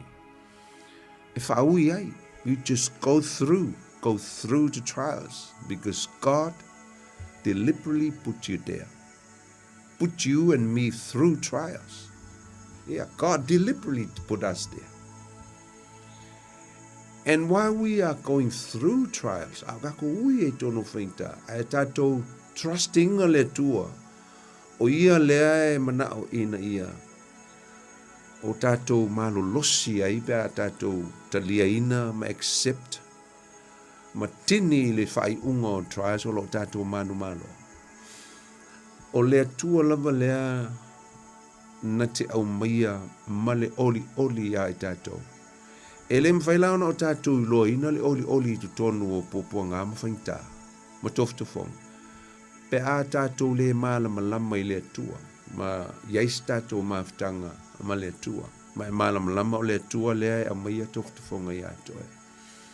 To ai loa I lea o lo iei ma le oli, there is joy. Whapena umai le apostolo Paulo, o laili whali pui, ai tala noa mai a Filipi le oli. Le sina mea tātou loa usom tua whawhini. O le tua e saumana toftofonga. Whaui e le awhine ma le atalii. Lona atalii ma lona awhine. Ina I ati na e ai oe. Ati na e ai a. Ai sauliti Apollo mana whaoso songa. E ta lepe ai ma whaaleanga I tātou. So the devil will come with his temptation, so that he will be able to destroy us. Destroy el te Apollo tātou I whaoso songa. Wai tātou le maua le tua ma yese maftanga ma le tua. E mautinoa tātou te whaia ina I whaoso songa. Temptation al te Apollo. Destroy ai, talepe tātou. Ai ese mai ma le tua. E sau le tua maana toftofonga. E build ai le tangata. Build ai oe. Pe ai on sai. Pe ai maua le whapalipale, maua le whatuatua. E build ai oe le tua. Nona uma o toftofonga wa e manu malo. Ai maua ile si tupu o laula au o loo langa whalenga. Maua I si fua matang o fia o loo langa whalenga. Ai sa wa e manu malo. Wa e manu malo. I tofonga le tua. So, whapena fo la e o me fo I teimi, o me e ngase ma mai o le tino, me whapenei. Awane ingalo ia I tātou. O lo I eile oli tu tonu o toftofonga. There is joy within trials and tribulation if we put our trust in the Lord. Fai tātou te whātua ina le tua. So ese le mātango fie. O le nei fiafi, le tātou mawhitanga le nei fiafi, usom tua whawhine. O le a tātou o le tātou mta upu. O te mnao ina ia, se o tātou toi tala noa mawhai u whalele. Ia le tātou mta upu e winga i le loto mawalano. Te loa te alua, i eini me o tutoe o le tātou mta upu. O whapeo le a tātou o le tātou mta upu fau le fiafi le nei. Ai o nai mea i e tutoe o whapea, e le lei pēle wha uma le lei. O le tātou mta upu e winga i le loto wha mangano. Wha uma tua i se vaenga o tutoe. Ina ia mawhai o na tāo whai ai, ma ia o tātou langona whatasi ai le tele o whamunianga o tātou mō malim tā upu. E winga e le loto whamangano. Loto whamangano. E o te ilo foi, I believe you don't mind, e o te iloa o le ai le whasea ai le tūlanga o tātou mtau fauwha pe ai amata nei, a le a tātou toi o tātou te talanoa tasi wha umalelei. O nei e ia se tala sa o fia o ia i le whai unga o le tātou mtau puli nei. O lea la wha pe o le a tātou talanoa ai, e wha mahe a le lei ai i le tātou mtau upu. E winga i le loto wha mangalo. Ma o le tala o se tala whaingo fie. O se tala fo olo i eitu tonu o le whengainga fau. O se tala e au mai e tātou se tāo whainga po e wrap up ai le tātou mta upu. E whatahua ai i le menei o le loto whamangano. A o le au whatawa ina la le vaenga lona tolu lena tātou tala noa ai. I le loto whamangano i le vā o le uso. Nena whaunga ai le upu lea o le alofa o le thilos. Po o le whamangano i le uso. Ai ali ai li tāua tele o le alofa wha le uso. I le upu e leni o le thilos. Waling tātou tala noa i le vai aso lena tēnei i le tāua tele o alofa e whā. Ni tātou kawaina i vaenga i e whā. I e tuai ngā alofa e pipi i whatasi a ngā i le meta o le loto whamangano. Le tātou whatawaina ai. Le loto whamangano o le tamā i lona tali. E ali i le alofa whamatua o le upo o le stoke. Lofa whamatua o le whamangano ta vita i lona tali. A sa tātou tala noa fo i le whamangalo whaaleu ngali, whamangalo e le tane o lana wā, po le a wā fo e o lana tane. I tonu o ainga. Sa tātou whatawaina ai i le upu e leni e awe le alofa whaamatu, a whaale tamā i le tina. Whaaleu ngali o le E-ROS, E-R-O-S. E le ngata fo i lea sa tātou whatawaina fo i le alofa whaaleu so, po le whamangalo i le uso. Le tala ia Iosefa mo no uso za tātou whaitawina mai le tuse kenese limus fulu. Sa whatawaina ai e le alofa lea, le malosi o le alofa o Iosefa. O le alofa whaafilos, o le alofa whaaleuso. Moni ai le whamangalo i o no uso. E le ngata i le sa tātou tala no fo i le whamangalo ina e le atua o le tangata. Whamangalo e le atua o le tamā, whamangalo e le atua o le whawhine po le tina, whamangalo e le atua o le whanau, personal, le atua i le tangata i tonu le ainga. Sa tātou whatawaina ai le loto whamangalo i Yesu i le tangata, ma le whamangalo e le atua o le tangata, i le pāngta i lunga o le sātau. Le whamangalo e le atua o le tangata, ona o le alofa muti vale o le atua o le tangata. Ina ua salamo e pei o le pāngutai li tūtam tau. Sa tātou whatawaina ai le alofa wha le atua e tau o le agape, le alofa o le atua. le lofo le tua ai tātou te fia whaatawaina la le fia fil nei le au pele e le lofo le filos le lofo whale uso lango le tala le la tātou whaitawina o le tala i le tangata i ngo ia Onesemo o ia o le tangata polonga o ia o le tangata sa nofo i lalo lona matai i ngo ia Filemoni te loa wa si le fia o le tala manino, le tala masani tonu le whengingi tuai. E mai i le tala lea se o onga e se le tāua tele mo i tātou e fi ai ma wha umai le tātou mta upule ne winga lona tu whamanga. Ma le a o ina fo i tātou le tāua tele o le loto whamanga lo e le ngata o tu tonu o le ainga, o tu tonu o le kalesia, i le vāma le uso. Ma so se tangata e lua la mea tāua i le tala le nei e le ngata o le loto whamangano a o le whai o le whaalelenga. So two very important words that I am going to emphasize in this story. The two words are forgiveness and reconcile. O le whamangano ma le toe whai o le lenga. Wau telo, to tele o Samoa. E o mai lava le taimingi, e le ngatu e kalesia, tu tonu ainga. E o mai le taimile. O la lava i eile mea la e vai. A ua levan te tau na whai le lenga. Levan na fina ngalo le tua e tuu ia. Wa lava ia. Wa lava ia le na loto tinga. Ai whai se le lenga. It's about time for you to reconcile with your brother or your sister. It's about time. Now, ni te ua o mai le oti ia te oe. Te ufa fose i mai le wala awa le tua ia te oe. A ngā lava e te alu lava ma toso ma whetoso a ilna tangata. Awa levan te tau na release, o levan te tau na whamangalo. O te whiwhaita wina la le, ia le tala lea wai tasi ale le mata upo le tusil nei a Paulo na ave a Filemoni. O na tatu tala no ai lea. Mai o au o Paulo, tu se Filemoni, tasi ala mata upo. O au o Paulo, o le wano no tia o no keriso Yesu. O Timoteo foi, lo tato uso.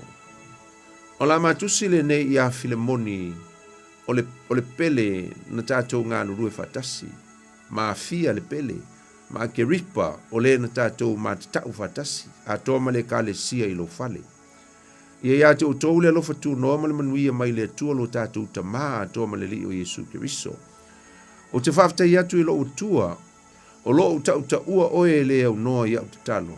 Ina ua o whalongo i lo alofa ma le whatu tua o ia te oe le li o Yesu.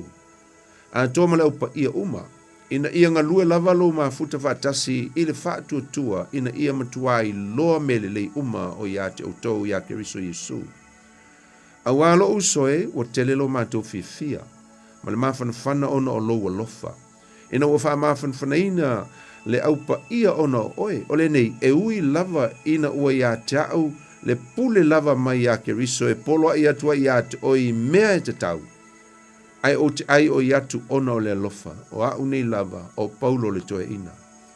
O le wanono tia nei foi ona o Yesu Keriso, o te ai o iatu oe mo loo atali o Onesemo. O le na whana wea, ai nono tia, a o nono tia au. Sa le au ngā o iatu oe, a o le nei, e au ngā tele iatu oe a toa mau. O te whafo iatu iatu ia, ia e talia mai o ia o loo lava tino ia. Na o loto ina ia ta ofi pea ia te au ma te nofo mau, ina ia whai mo usui, ma te au auna mai ia te au yo unono tanga ona o le tala lei, a o te le fia whaia se mea e tasi pe a le tō mai sau pule. Ina nei pei o se mea ua whaatau ana wina, lo wanga le lei mai, a ia whaia ma le loto. Awa a tonu o le mea lea na tea e sei o ia i sina i tu aso ina ia e toe maua o ia e whaavavau. E le toe whaapei o le polonga, ai sili le polonga, o le uso pele i a tea ulava. E le sili eo na whaapea i a te oe i la le tino a toa ma la le li. O le nei a whaia te manatu i la tā wō, ia e talia mai o ia e pei o aulava.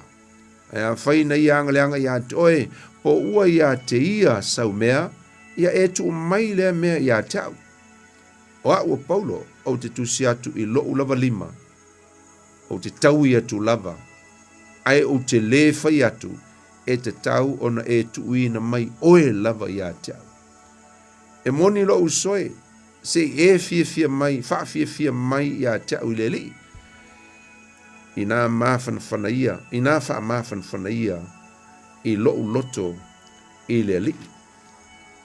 O tu se atu ia toe a wā o te wha atua i lo ngā wai mai. O i loa e te whaia mea e siri lava i mea o te whaia tuai. Tasi fo i lea mea ia e sauni se mea o te nofai. A wā o te wha moe moe e tu ina tua au ia te oe, ona o a o tō te talo. Olo fatu ia te oe e pawhara, olo nono tia whatasi mau ono Keriso Yesu. O lo alo lofa mai ma reko, ma aritako, ma tema, ma luka, e wangaru lue whatasi mau. Ia yo o tō nganga le lofa tu no lo tātou li o Yesu Keriso. Amen. Oi onisem, o le tangata polonga. Sa polonga o ia ilona matai e ngoi a Filemoni e pe on tātou whaitau ia. Oi Filemoni. Filemoni o se wō a Paulo na maua na whailo ai ma whitau ia Paulo ma masani e mal tangata le ngoi a Filemoni ilana malanga wha missionary lona tolu. Ele tau sanga ti a 5 fitu. Whailo ai i Efeso ele ngata o Filemoni, aina whailoa i e fo i maltangata ingo ia Epafara. Mtalia fo i tolu malanga wha missionare la apostolo Paulo. Na alu inu ese. Lana malanga mua na alu le tausanga whaono tia. Lana malanga lona lua na alu le tausanga 5 tasi tia. Malanga lona tolu la. Na alu le tausanga 5 fa, ai fo i mai le 5 fitu. E ma teulia la o le ono tasi te usanga le tusi e Paulo le tusi lea. Le o Paulo le fal pui pui. Teulia fo ina fo i mai le malanga Paulo mai le 5 fitu, 5 valu. Malanga long tolu fa missionare lea. Sau Jerusalema, po loka ina, fale pui pui ina, wa ina la apostolo i mese se, tu inga se, ona tu la fono ma le malu me uma va pena te longa te si le fia. Pal pui ina e Jerusalema. E tangata Roma ona o tu ia i ona lava tangata Israel. I tu inga sene. Fal pui le te usanga e lua. Na ave lo leo le apostolo. Ma isi pa ngutai le va. Le ana ma lepe le va le sami. Ia ma fe ausi ai ma o atua ia Paulo i Roma. Alela wo o le tausanga. Tu titia uma le lua tausanga o le whalipui e Paulo i tonu o Roma iana tua inga se iana ave i whapangta. Tausanga e ongo tasi ti ala e lea e tusi e Paulo. E lana tusi lea. E ave a ngai i a Filemoni. Almema me tatu te mantua e mana ia fo i tatu talanoa la i titia ngai malamlama i le history o nei lotu. O le lotu nei o kolose, wa kolose le ai i el tangata nei ngo ia Filemoni. O le kalesia i kolose le o se kalesia na whaavaina e Paulo. Ele i whaavaina e Paulo. Ele kalesia nei kolose. Ai o ana wone i e tōlua. O le tangata na whaolaina i ana ngā luenga wha evangelia i tutonu Efeso. Le ingo ia Filemoni. Ia male tangata ingo ia Epafara. Lauri la lea na o i kolose. Ma a matai ele auli ia le ekalesia i tutonu o kolose. A matai. Lo ingala. Ele i o iei Paulo i le ekalesia lea. Tu salama ma upu ia la o whaita wina atunga le kolose. O lona mata upu e lua, a lona whai upu mua. A whapea, a wā o te manao ina ia i loe o tau, o lo fi nau matua tele ona o tau, mai la tau o i lao te kaia, a toa mai la tau, we ua lei loa mai au i le tino. Pa Britania, for those who cannot see me or did not see me in flesh, luinga e li ba ai le kalesia le Kolose. Wal tu se Kolose le ngo fai tau nei upuia. Ma tau le fala tu si la Kolose na ave fatasi lava e Epafara mo Filemoni e mo moli i Kolose ave le o le situsi ave ia Filemoni le e faile kalesia i lona fale. Lesi la o kalesia i tutuai le tasi se kalesia i tono Kolose. Tau le kalesia i Kolose, ave kalesia e fai fale. No meo house churches. I lai tono le fale o Filemoni. Le tangata maumea le na polonga ai pe nga slave ai ia Onesemo. Le na sola mai Onesemo. Le uto e wha fo i ai e Paulo. Ia tatu teo e wha malmalama tu e mulmuli se pe tatu o atu iai. Au tu whaita wina le mata upu mo mua le tusi la vale a Kolose. A lona whai upu e fitu e whapea. A pea lona whaita wina. Whapei o nā o ina foi o tau e Epafara. Tangata la Epafara. O loma ua fesoa soa ni pele o ia. O le au auna wha maoni o ia ia keriso ia te o tau. Okay. Nala, tusa o Filemoni la, o le tangata lea o lo o faile e kalesia i lona fale. O ia o se tasi o taitai, o le auso kerisiano i tutono Kolose. Wa le fai ele kalesia i lona fale. E fo isi e kalesia isi fale. Wa lona fale le fai ele kalesia lea, le Kolose. O le ala le mena tupu ia Onesemo malona mutai o Filemoni. Sa wha moi ina la vai Filemoni le ia lana polonga le nei tangata le Onesemo le teimi a nofo ima nga lue ia tia. Sa tu i ele wha tuanga o mea i lona ainga i lona fale. E mulmuliane. Sa ave e seina wha ngoi e Onesemo wha longo i le men se ili se ele transgression po le anga salamatu ia a Onesemo fai. Wa ia ave e seina mai vaenga o le o loa lona matai, nisi o vaenga o mo meo tenari. Meo tenari. Ko yo e lua tu inga auropo tupe mo meo tenari ia mo meo taleni. O iei meo wave seina le paangtale nei. O ia mo amin le polonga le nei mai titono me to tino lona matai. Ia sola lo. A fena sola iei, na sola i Roma, ile ai Roma. Ai se ana sola i Roma. Ia Roma se ai tele. Me ele manatu o le tangata ni Onesemo. Ele su e ngofie i ina o ia i tonu o le ai o Roma langa o le ai tele. Ele whengofio na mawai o ia. E o sola le tangata mi o leanga. E lafi tu tonu le ai tele. A le ai o laele ngata e ia la tu la fono matu ia i menge o sol tu la fono vapea. Ai le ngata foi lea.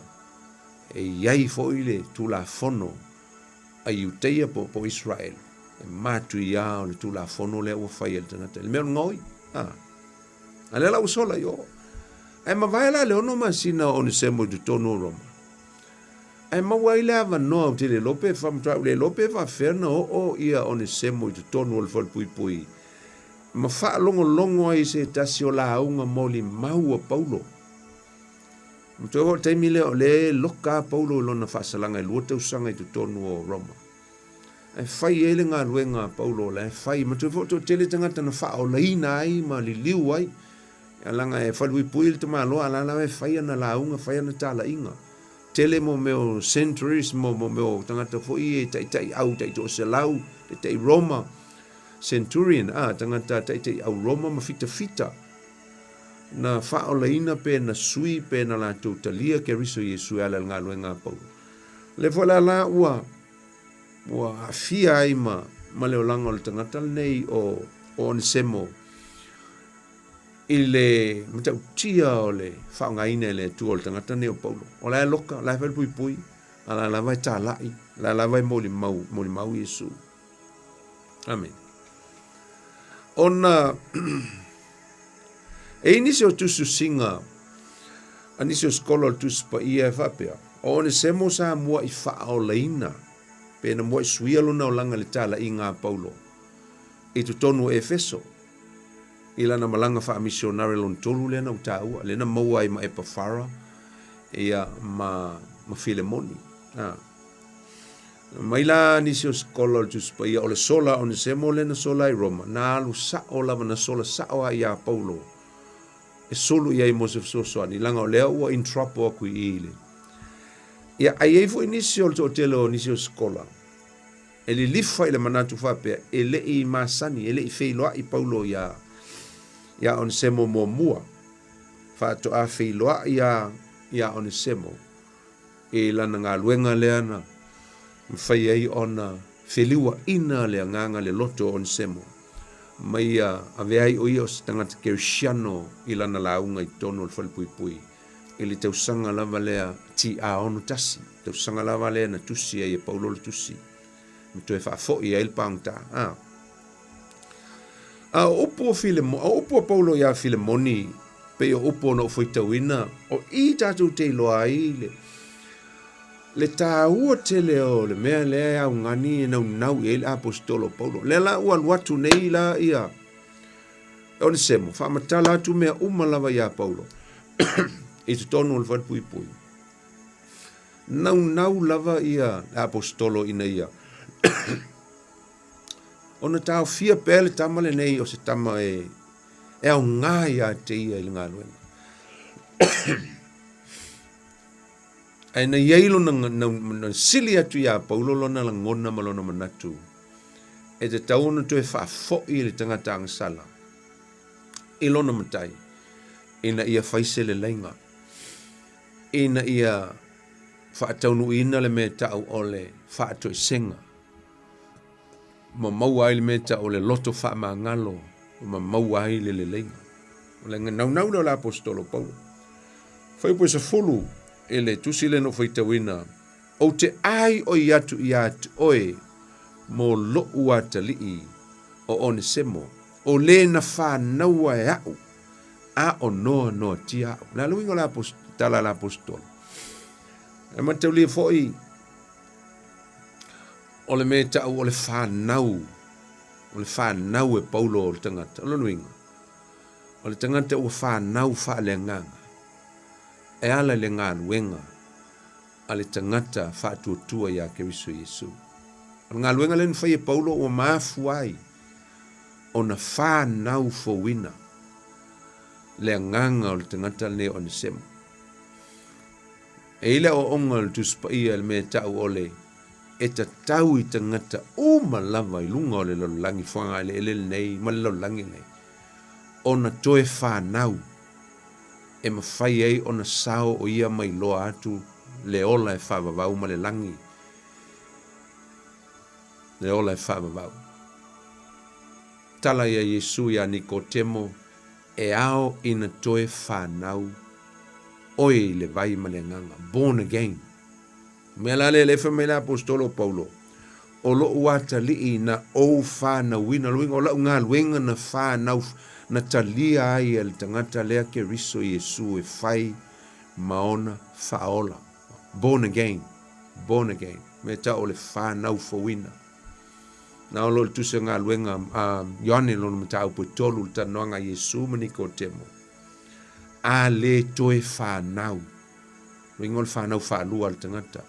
Whanau mua le whanau lo tina ma lo tina. Whanau le tino. A le whanau lona lua al tangata ola. E sawa I leo le whaavavau. O le talia leo Yesu. Born again means to accept Jesus in your life, in your heart. Ma le lau whai mai Paulo. O le tamale nei na o whanau ina luinga. Ua maua le tamale nei Keriso Yesu. Wa whanau fawina. A o lea o te nono tia. Lo neo ngā luenga na whaitono na whaipui. Leo o whao le ina il tamale. Leo o talia il tamale Keriso e whai mauna li I mauna whaola.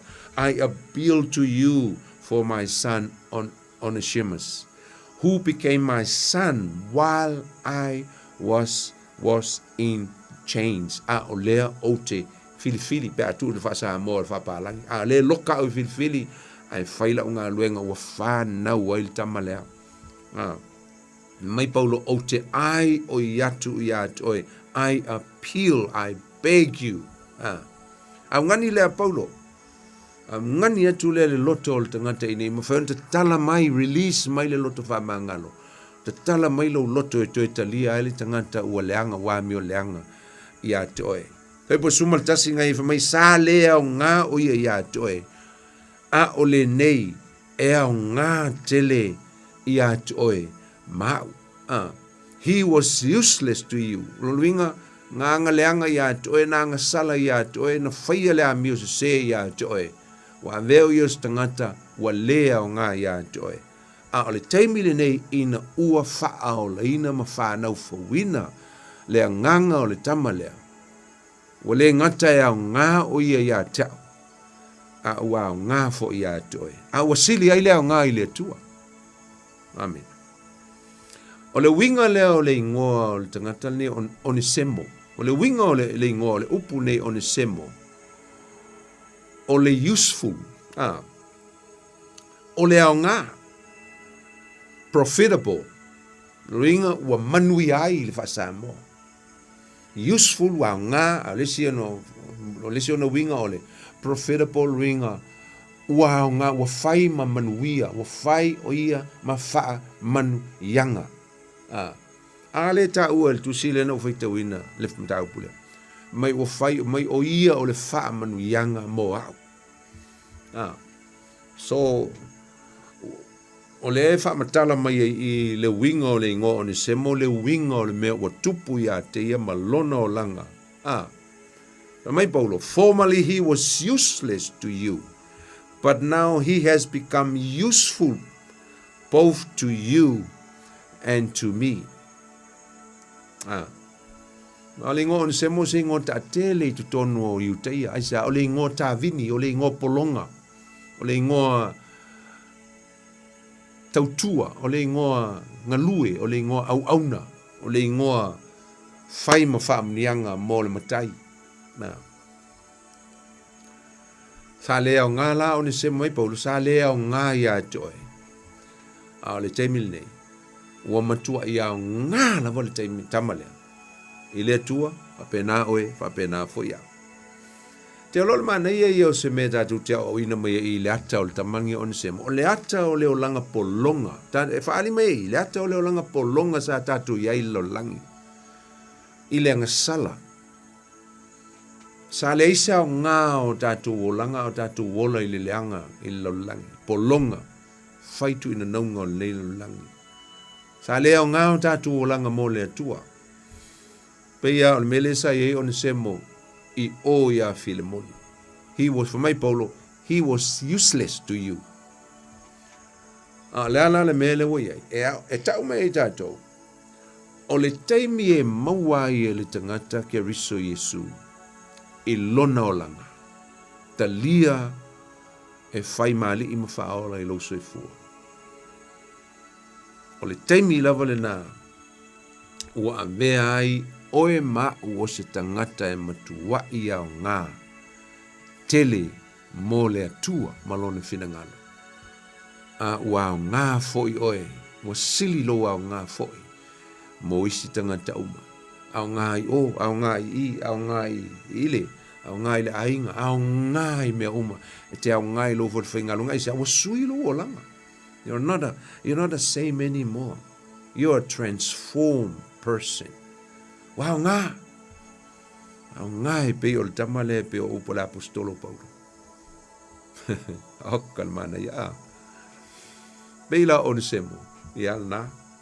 Wow, ngā o ni semo mo le atua. Taimi nei, Filemoni, I tell you the truth. This slave of yours is a very useful person to God, to you, and to me. Since he had Jesus in his life. Now, au ngani atu le apostolo. Na manatu le apostolo au iai pea o iei tonu le whalpui pui. O le ai e tango e tusi se tusi e ave ia Filemoni. Mo le atali lea. Mo Onesimo. He's going to write a letter on the behalf of this young man. Sa ngani e tuela apostolo ia Filemoni. Ia lofa mai matalia mai Onesimo. Awana italia mai o ia o se polonga. O sana polonga. Talia mai o ia o se tasi o uso o ia Keriso. Lo loto manatu o le apostolo Paulo. Lona whaata ua ina o le tangata ua o ngā. Tangata lea sa lafo ina. Tangata sa lea lofa ina. Tangata sa saue sola ma lafi to tonu o le crowd. Lafi to tonu le langi mo e mai whawhita auri mai lisi mea. Ai saula ato e alu to tonu o Roma. O Roma o le ato o langi. Sa ato e alu tonu o Roma. E matu ato e oti e lona o langa. I le lalolangi. Ai sau maua i le atua. So na sola mai le atua. Ai sau sola i lima o le atua isa. Na sola saoa i a Paulo ua tāpena ina e le atua. Na te lavia i ina o ia. No ia nga sola mai lima o le atua. He ran away from the hands of God. But he ran straight into the face of God in Rome. Alu saoa i fofonga o le atua. I mata o le apostolo le whaatali mai ma le upo o le atua. E suia ato a ilona o langa. Sa ilona le Paulo le ni tau le lea. Sa young man, sa tau le lea lai titi. O sa tangata ia o ngā tele ia te ia ma o ia o se whaamanu ia ngā tele ia te ia. Sa ana unau Paulo ina ia. Ia nofo pea Onesimo. Ia on taftafa. La te maa futa ma. Whai mona tali i eso uma. Ai pangalea. Ta sili eo nana unau Paulo. Le ia toe whaafo i ma ave o ia e toe whai le lenga. Reconcile. Ma lona matai. Na sola mai ai. Pai po sfulu lua. Sulu lua ma sfulu tolu.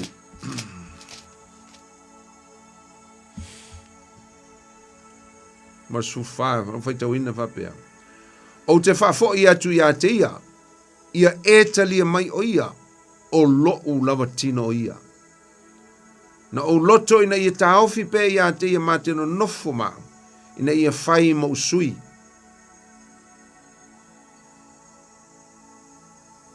Na te au auna mai a tau i o unono tanga ona o le tala le lei. Whalonga sumal wha. A ua le whaia, a ua o le whaia, fia whaia se mea e tasi pe a le tō mai sau pule.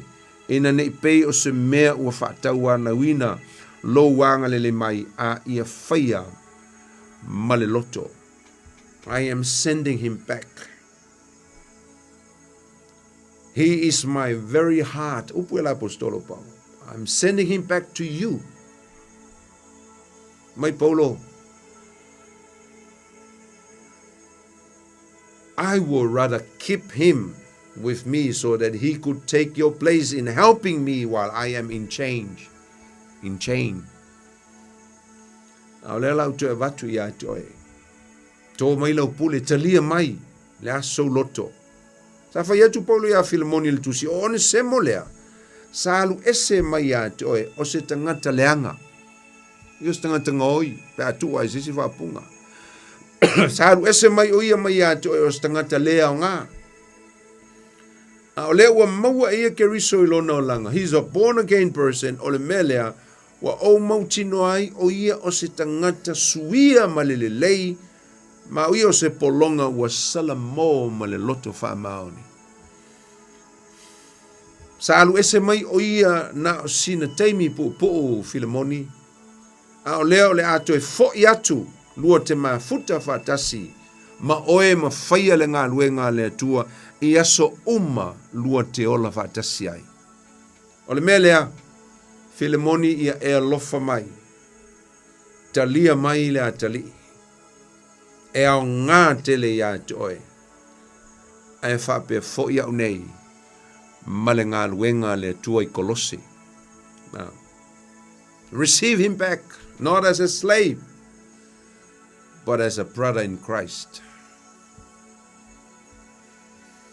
Man tua foi dato maftanga le fiafi. O Filemoni. O ia o le tangata o le nofo tu tono Kolose. O lo na fale le fai ai le kale si Kolose pe on tatu taua. Sa nau Paulo ina ia talia le mai Onesemo e le ngata e Filemoni. Ai ia whapena fo ona talia le mai o ia ele e kalesia. Tono le kalesia. Ma le sa lotu o le tamalea. Faile lana mese, faile na angsala sola ese. Le ase tali mai ele e kalesia ele alatu o le mamoe o salamo. Le ase reaction, le ase mea le kalesia. Whawhewhea winga o tangata. Whawhewhea mata o tangata. Le ase ai mai a tina o le kalesia isi tamititi le ala atu e fo ia. O le ase anganga tali le leia o le a whaasanga mai eiti a kono le kalesia. Ai mise le whalitua o le whaiwhi au, male whaiwhi au, male e kalesia uma. Mea nana leina tāna ngatu Paulo, fo isi lau pepa ia po isi vaenga lau o le tusi ta ai. Mai e tusi e fo ma le tusi e ame i le kalesia Kolose. Momoli fatasi tusi nei e lua, le manatua Paulo matula na tusi i le whaiwhi au. I leo lo te ia le kalesia. Ai amatu fo'i masana tusi. I tangata o le kalesia i Kolose. Se i outou alofangia le tangata ua leanga o le tangata ua angasala. Accept him in your hearts. Amen. Talia mai o ia. Lea na tango atu i loa ia. O le mea lea na tusi ai e Paulo le tusi ma ame le kalesia i Kolose le teimi lava le tasi. Ia mai atu ina atu, ia nei tusi e lua. Ia Onesemo. Ia ma le tangata ingo ia Tuiko. Salole na utau e pa fara ele o Tuiko. Ne tau al Kolose. Kolose o lona mtau pue fa. Na lo tau aile ngol tangata le na o fatasi ma Onesemo ma ame tusi e lua tau pue fa. A lona fai upu e fitu. Fa mai o le mea lea. O mea uma lava o ia tau e whailo atu ia te utou e Tuiko. O le uso pele ia, ma le au na wha maoni, ma le na ma au na wha atasi le lii. O awina atu o ia te utou, le whai le kalesia Kolose upu ia, e le o Filemoni a o le kalesia. O awina atu o ia te utou, ona o le nei lava mea, o le ale mea, le tamalea, mo se ia te utou, talia mai, wha mangalo mai, whamai ina ia i loha e ia, o ia, Onesemo, o mea o iai ia te outou. Ma ia wha maa whana atu e ia i o outou loto. La teo atu ma Onesemo, o le uso wha maoni lea ma le pele, o lo outou foi, o lo outou foi ia. La te whailo atu ia te outou o mea uma o whaia i nei i Roma. Wow. Mai ei le tapenaina e Paulo o le mea o lo mana o le apostolo ina ia o iai ia le valea. Vao tangata ua iai le leanga, wele fese se inga, wele loto ita, wele loto le whamangalo, wele loto tinga. There was a spirit of unforgiveness, resentment, bitterness. But what about us as worshippers going to church every Sunday? Pe au le kalesia Kolose. Pe fo o e ma we o ele lotu Yesu sa uma. Ai le se lotu fa mangalo. Na fe mai Paulo. Le ala o atu Tuiko ma le tama lea. Fa mai e pele, mai o la pele. He's my beloved. Ai fa mai Paulo. Ai fa pena foi outou. Ale no foi tawina. Fa mana tu tu Paulo a pele ya tau tamalea. E te tau fo na pele ya te tau. O inga fai ini mea na se el tamalea. Come on. O yo tau la ale fa mangalo i listangata.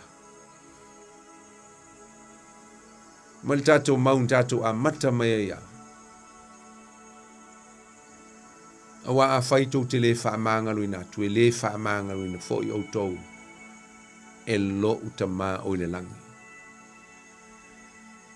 Roinga woman fa mangalo i tato e le tua. Ia na whaia i Yesu. Ia le wha te oto e pe on tato tala noa i. E le au na aita alafu i lona mtai. Na woman fa mangalo e le tua tato ni sana. Oila i tato le a tato le fa mangalo tua i le si uso atangata. Ai misia. O tato o tangata o le kalesia. Tato o tangata e lolotu. Tato o tangata tapuai. Tato o tangata e tautala le upo le tua. O tato o tangata e tautala i le lofa. Te teimi tato te launga i le lofa, launga i le lotfa mangalo. Ai le mwhaiono whaatino le whamangalo. Ai le mwhaiono whaatino le lofa. Yes. To a monia le whamangalo. Pe a whai e no loto ma losi le lofa i tu tonu o le tangata. Moni. Menga e le inga tatala. Menga e inga apoluo. Menga e le inga apo. Apo means to unlock, untie. Ia ma release. Release. Kako upu apoluo sa wele upu ole. Forgive. Apo means to unlock, means to untie. Kakala le ngongoanga i lo lima o le maya. Umalanga apo, o nga luolo lea, o nga whaamamulu lo lea o le piko, lau piko, o le maya. Mai whailo brother, whailo uso. E te lea mea na e se ia tea. Ai leima se mea o e toi ai ta alafu ia tea. Wa o releasing oe wa o wha ngalo ia toe. Tatu ta o le wha ngalo o le upu.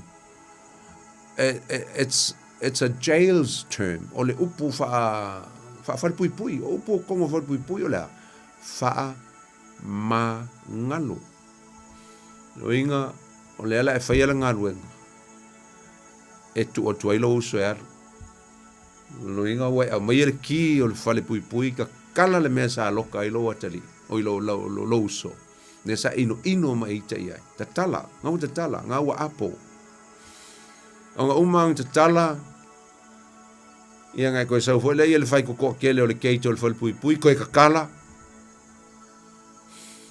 ia ngai fai atu lo le i le tangatanga te ita iai ia luo lo oe ngau o luo inga oe wo o releasing oe I let you go means I will never, ever going to hold anything back from you. I love you, go in peace. Alu malfile mo ua o alofa ia toi. Menga lena unau Paulo e fai mai e file moni. E siona tali ileana mafuta maia. Mai e tono le kalesia. Fa mangalo. Te tala mai lo loto. Amen. E te wha ngalo i lo uso. Tele nia o onga. Tā hua tātou te maua mai el nei tala. E foi nia o onga nisi me te iloa te sile fia le tala le nei tātou tala noi. Ia kango le text mai pe message mai pe tu mai tono le tātou tā upu. Tu mai pole hase si mea o ngā. O tato maua mai i le tala le nei. Whailo mai. O le loto wha ngalo. Ma le toi whaia o se le leinga. O nga lawa lunga ia o lo iai tono le tato tala le nei fia on semo. Malona matai. Sa lu ia tu e Paulo o Filemoni. ina ia ona talia ina mai ona semo e pei o ia lava lea ua alu atu. Pea lea ua alu atu Paulo. Talia mai ona semo e whaapei ona e talia ina mai au pe a whai o au lea ua alu atu. Mau te loa la e talia le lei mai au. Ona o le ta whai ngā wō. Ona na ua watu ina ia ke riso I lo o langa. Talia mai la le tama lea. Talia mai. O sou so moni. Le uso e ngā lue. La luang toe ngā lue whatasi le ngā lue ngā le tua pe a whai e te. Accepting. A o ta ua le upu le ana nei. Na watu e Paulo le wha le tanga I a Filemon. O te foila ia lea I. Wa le ta ua I e Paulo I ana upu I a Filemon. Te man tua le whai atu Paulo I le. Whai pa suma leiva. O I le ta o mai o le whai atu Paulo. O ne ngalo ia. Sisi wha punga. O ne ngalo ia atu. O e li Filemon.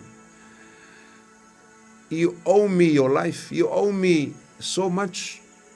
Ai sa ke le yo la men fa ya toy la men fa ya toy nga wa matu ya toy ke riso na wa e fa ola ina na wa ve ai o mtanga te Christian ai sa fa long foi upuya mai Paulo foi por suma leiva o a o Paulo wa o tusi atu I lo u lava lima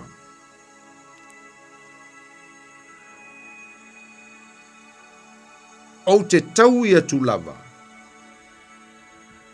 ai o te le fai atu, e te tau ona e tuui na mai oe lava I a tea. O lewa mai la apostolo Paulo. Po lea lava se meo ai ta lafu ai il tamalea I a te oe. Whatever this young man owes you, no matter how much, how big, how large, the amount, the abundance, po leale ke leo le ai kalafo, po leala va se meo ai kalafo kamale yawe. Mai Paulo, fai kalia o matutongi atu, I will pay it back. Na, upu ia. Ai muli o tuai malisi upu. Ai wane ingalo. O ngai ki ai kalafo ya, au ke leo fai aku kongi mise mea. Palongo foi leo tu foi. O a o Paulo. Wa utusi atu I lo lava lima. O te taui atu lava. Te taui atu lava ia toe. Ni mea. Ai o te le fai atu. But I'm not going to tell you. Ke le fai aku ia ki oe. Ea. E ta tau ona e tuui na mai oe lava ia tau. Ai su e lei upunga. Fa mai Paulo. Ia, ke leo lo ua lofa nga whai a oe. Ta unga lue mo oe ma watu ke riso ia te oe. Aua lae te tau I masui. Aua te le loto wha mangalo aisa. Lea ngau te leo whai atu tu tongi mai fo I le mele te oua ia te a. O lea. O lo ua watuina o le manuia ia te oe. Amen. Ya, la, o Filemonio stangata Kirisiano e whaamaon, stangata le lei, stangata whaamaoni le li. Stangata te tala atu lonu fale moso, stangata whaatu o tua e ulu fale mai lonu fale le ka le sia. E whape whea ona ia le whaamangalo, ina lona uso na anga le anga ia te ia. Lana au auna. Il whai upo e whae o le fitu. O ta ua i e Paulo le maa losi tele.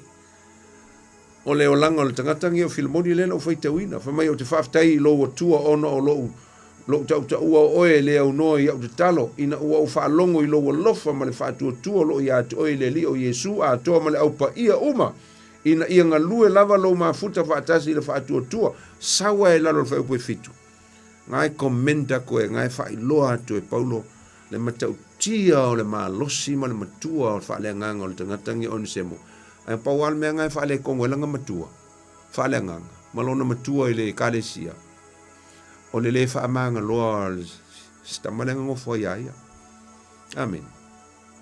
I lona alofa tele I tangata o le tua, ma le tele o me le le ua I whaia mo Yesu ma lana whaol tanga. I le whai poe lusu maltasi, o whai loma I le mauti no e la apostolo.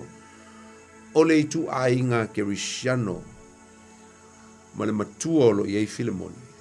Na te mauti noa ina I lava. O le atalia mai e Filemoni lana talosanga ina ia whaamangaloina lona uso. Whamai alwhai po lusu maltasi ua ou tusi atu ia atu oe awa o te whaatua I lou ngāua I mai. Ua ou I loa e te whaia mea e siri lava I mea o te whaia tuai. Ua ele confidence o le, ua I loa e paulo. O le tangata lea e tautala iai. E ui ai le whaamangaloa. A o le tangata umatua. Te tau ona ia whaalongo mamana ia mai le upu le whaia tuai. Amen. Ia, masalo Filemoni o se matai e iai leanga le leima le loto a lofa I tangata o le atua. Ai fōringa mai. O lo iai se la ngona o ne semo o lo iai lava se mea e mana o mia lona sa loto mai iai I lona matai. Sa wai tonu le tata upu le tatu talanoai. O le a. O le apolu o. Mana o mia e Filemoni le fia. Mana o mia o ne semo le fia. Apolu o mai lona matai. Fasa o loto mai ai se alai lo lana mese se. O leo ia ke riso lona soifua. Leo salamo. A o leo fialu e fatu. Ese. Fa mawalalo. Aisa. Ina ia release mai pe fasa o loto mai o ia. O ia se polonga na sola ese mai lona matai e tusa malana amio. Se na whaiolanga oi. Ai sola I Roma. Ai fei loa I whaafsanga I ai. Ma le apostolo le tua o saunia matapena ina e toi whaafoi mai. O ia. O som tua whaafino le nei tala e au ngā tele mo I tātou. E maua mai ai se ata o le tangata. Tangata e sola e se mai le atua. O le matua o le atua o se matai anga le lei ma le lofa. Ai sola atu ai toi sola tonu lava. I le atua anga le lei lava. Wha o le tanga a le atua e maua ai e le tangata ang sala. Le ola wha maanga lo ina uso matua wha fini. Mana tua wana o Yesu tātou te maua ina ai le sa o le tonga atu o toa e ala ia keriso Yesu o le tala iau ni semo ma Filemoni. O se ata mātango fie leo le ese e senga uso matua wha fini. O le tū la fono ma le alofa tū no le tua. Nau ta ua na le la, o le tū la fono Roma, ma le tū la fono fo ia Mose. E iei le aia te tau, le right a Filemoni. E na te mōlia ina ai o ne semo ma whaasala I le tū la fono. E matua pangatia o ne semo pe a whai e su le tū la fono e Filemoni o lono matai. O le tū la fono lea, ma le maalose o le tū la fono whaatangata. Ai peitai. Ona o le whengainga I le alofa tū noa e ala ia ke riso Yesu. O mawhai ai ona whaatangaina e Filemoni ina ia ona whaamangalo ina luna uso ma tu e te talaina. Le awa noa e tu e tali le leia ai le sau alona uso I tu tonu o le kalesia ma tu tonu alona ainga. Ina ia tu e whaise le leinga. Whaamangalo I lona uso. Ma tu e whaise whea ngainga fau. Tu e amata se si maftanga mawhana. Se maftanga e ato toa e fau ma ngai e lo I luma. Ma whaile whina ngalo le atua. O som tua whawhini. Ia, o le tātou mata upuna le fiafi. Ai te tala atu le tātou leina. E se fia walau mai. Ia, walau mai, mais fo iso whina ngalo. Ke lo wa lava matutoe le nā mata upu e winga I le loto wha mangalo I nei vai aso e whaan tātou talanoai. Ia, o te lo fo I o yeise tā ua mase au ngai a oe. Leise au ngā leim tā upu pe a whai umae. O e whaalongolongo tātou whaalongolongo. Ai umae ai te le wha mangalo ina se tangata I lo loto whatalofa atu le tātou walau mua whatalofa atu, talofa. Talofa lava. Talofa poni. Talofa Antonina. Tai tili lava malo si. Amo yo tina. O le manuia whaptai. Ia le lii. Ia. Palongongo pe wo e tau pua ai malo lava malo si tatu maptanga.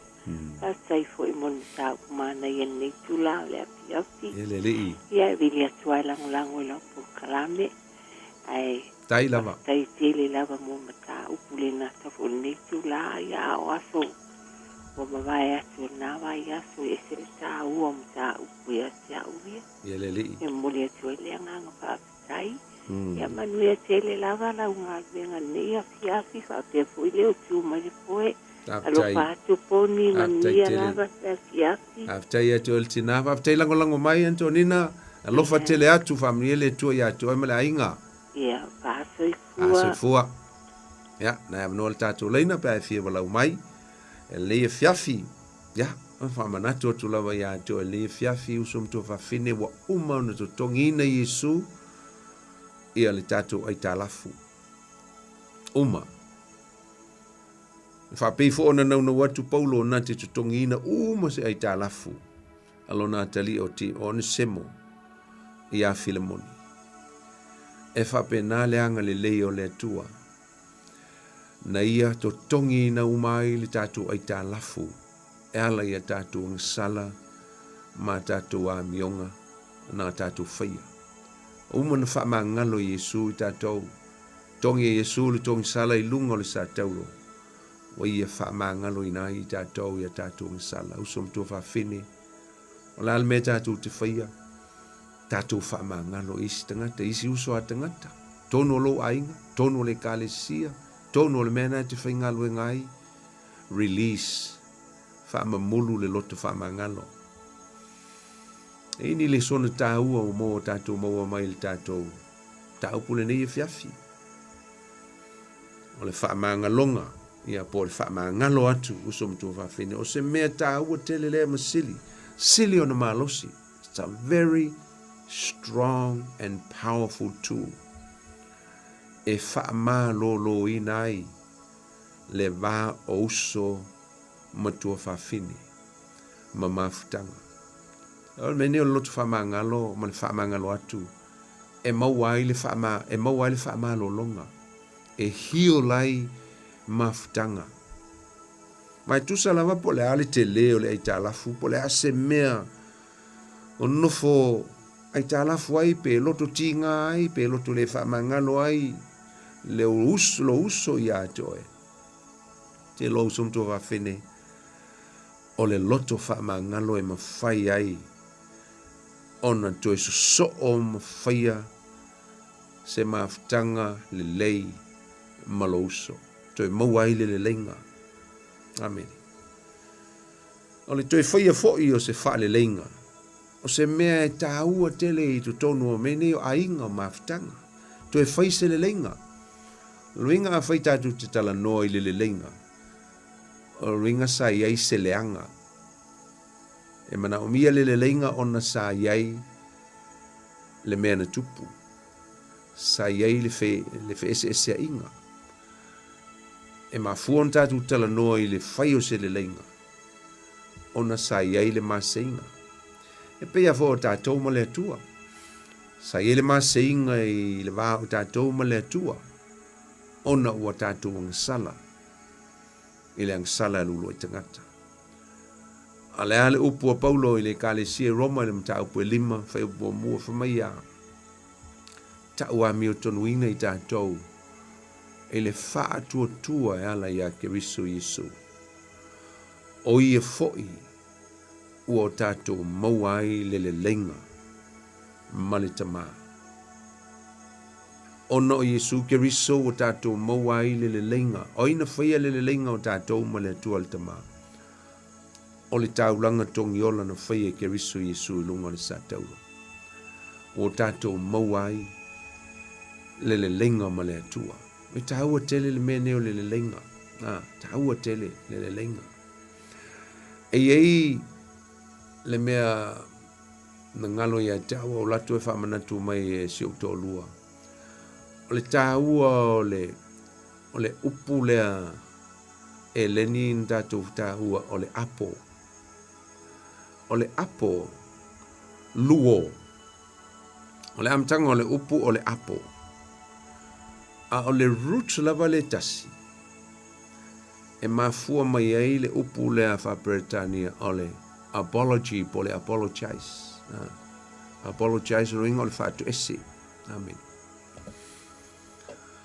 E E se le mana ia te le pe tatou mau fau ia i le menge o le se me mawhaion te tala. Te tala. Te lo le menge o le fatu ese. E mawhai e o na mātala tala mea sa mau masai sai. Le upungi o le fatu ese. O le whaingtā ia i le mameo le tangata whamaolunga o na alu whai lis tangata. O te whaatu ese atu ia te oe.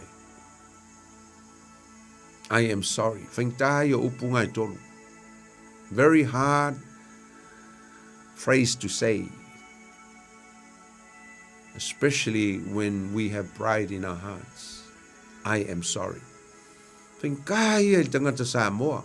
Whaingā ia le tangata whamaolunga. Ai lo tangata Samoa umufo i wai tangata e vave o na whamaolalo ma whaatu ese. A mago fau ia le tau o le upu nei o le apo. E sa o le upu nei o le apologize. O le whaatu ese. O lo winga o le whaatu ese. E mawhai e ona ta tala. Ona ta tala ni mea sa matua sai ma mausari. Po le ala wale ita po le ti ngā o le loto le tama. Ma le tina. Po le whaife au. Po le sa o le ai. E te whaatu ese loa. A mata loa na mata le tala mea nā na matua u au ale mau salio o mea e. Mana o sa tani aua ni i eise mātangatanga. E te tala loa le tangata i le upu au te whaatu ese atu. I am sorry. I want to apologize. Mea ngai o le mengi o le get on your knees and apologize o se me whaingtā tili. Whaingtā ia o le tō tuli ma whaatu ese i lisi tangata. Mantua fo ia so ia tātou whalung te tai o tātou mātua a. Ia e whato tuli whamalosi a oe. Mto reo le mo le tō tuli o le tangata usalamo. Ia e whato tuli malosi a tātou tō tuli a le. Ai le isi salamo. Mea ngai le inga anu fo ito e whai. Mea ngai le inga tautala i le whamangalo. Ai le whamamulua i le whangalo i le ngalo ai sa. Langa fo i le moni le alofa i le ato toa fo i le salamo moni ma le alofa moni i le stangata. Le ato le salamo. I mea na tutupu ma mea na iele soifuanga o mafua eo na ieni mea ono tutupu. A o le taimi lava e whaatu ese e li tangata. Mātala tala uma mea uma. It's very hard to get on your knees and say apologize to somebody. Pe o se mea to i lalo i le vai a lalangi i mo le to tuli m whaatu ese. Or even say sorry. E lolo e nisi ua e whaatu ese i se singa lua vai teimi se teimi umi. Le lo pe wha pe atu sole. La mo e whaia ingai. La mo e wha avalvalea. La mo e pe it's look like a defeat. E pe o se me it's polele embarrassing le vai whale tu wha mo lunga ma le tu wha langil ma mo le whaatu ese. Ai te loa le vai le tua. Te loa le sila le tua. You are the victor o oil tangata manu malo. Langa mo meo malo e. Mai le upu le masing tatu whalongo e. O lalo ai mo wai malo. Ia tatu whalongo foi tai si o tatu tunu. Ia, whaatu ese lesi, whaatu ese, say sorry. Alongo whawhia rungo le media, ngi meo le sorry, whaako ese atu. Ai le moni. Se longa e a toa le lofa. Se longa e moni sau mai le loto. Mai lo le tā ua tele. Ia ma atoa fo le sala mo ato toi me umu fai. Fai lo ma le whato e senga. Release lo ma le lofa ato toa. Le ai ma se mea e toi tā fia le tangata moni langa. Ua sao ma tonu ato toa. Ia lona loto wha mangalo. Ia, nai tala tu lapa le tātou leina. Wala au mai ai pe ai fia wala au mai tātou telefoni na tolu fitfita siri mai tolu na lava i tātou minute tolu ia toi ia wha mai ale leia ia ia sia tātou mata upu o le loto wha mangalo Tātou tala noe fo le fiafi le tāu o tele le apostolo Paulo mana o onga mea sa i whaia e matua i matautia le o tele o onga ma mea na tutupu i o langa le tangata o Paulo. Tangata o lai loka ma whalipui puina i tutonu o no fuanga sei tia. Ai tau tala mai le loto wha maa ngalo. Ai tau tala mai i le file mō ma le alofa. Ai tau tala mai oia i le oli. Mena te mawhawhoi fo inisi teimi e esele ma tau tia o mea tātou te ao uina mai e tu tonu o le fionga pa ia le. Tu ai mesi ale o lango ni tangata o Paulo tātou tala noa le fiafi. Ia te ia masiana whanau whale nganga o ni semo ia ma Filemoni. O no Paulo. E esele me sau ele oli ma le fia o le apostol. Ele pei o le soifuanga ni tātou te iai. Se longa e maua le tupe, se longa e maua mea o le tino, se longa e ese me tupufto a. Nenga esele me o le fia ma le oli. Se longa lava e maua mea fto a maua le fia o le tangata. So it depends of the source. Po fesa ua ele fia o le tangata. Mena ese i Paulo o lai loka o lai whalipui o lai nofo se nofonga sei tia. Ai tala noa mai tangata o lea nofo sa o loto i fafo. Ai tala noa mai e nei mata upu tā ua tele. O le alofa, o le loto wha maangalo, o le oli, o le fia. Ai a fua iai, e te tau ona, the other way around, e te tau ona tusi atu tātou ia i fafo. Tangata i fafo pe o le Kalesi Filipi, e tau na tusi atu ia Paulo e wha mawhana atu iai. Ma wha malosi atu i le upu oli, ma le upu fia, ma le upu alofa. Ona aisea. E ese le mea e puna mai ai le oli o Paulo. E puna mai i le nofo a li o le atua. So the joy of Paul is bubbling from the throne of God. It comes from the throne of God, the joy. E sau mai le nofo ali, e tafe mai e fua lana maftanga ma le atua. Le oli o lo iai le apostolo. Mena le se senga le nā ma le soifuanga ni tātou ti ai. Mana ia pia o ina ai ma maua mai e fu stato me taua. O fe puna mai ele oli. E te tauna puna mai e tusa ma lau maftanga. Ma le tātou maftanga ma le atua. Fai pea ma le atua. Mena tingala ma o tupu o awha fita auli po a meo leo langa e tupu. E a fai e puna mai le atua le oli. E tala noa tātou le fia ma le oli aisa.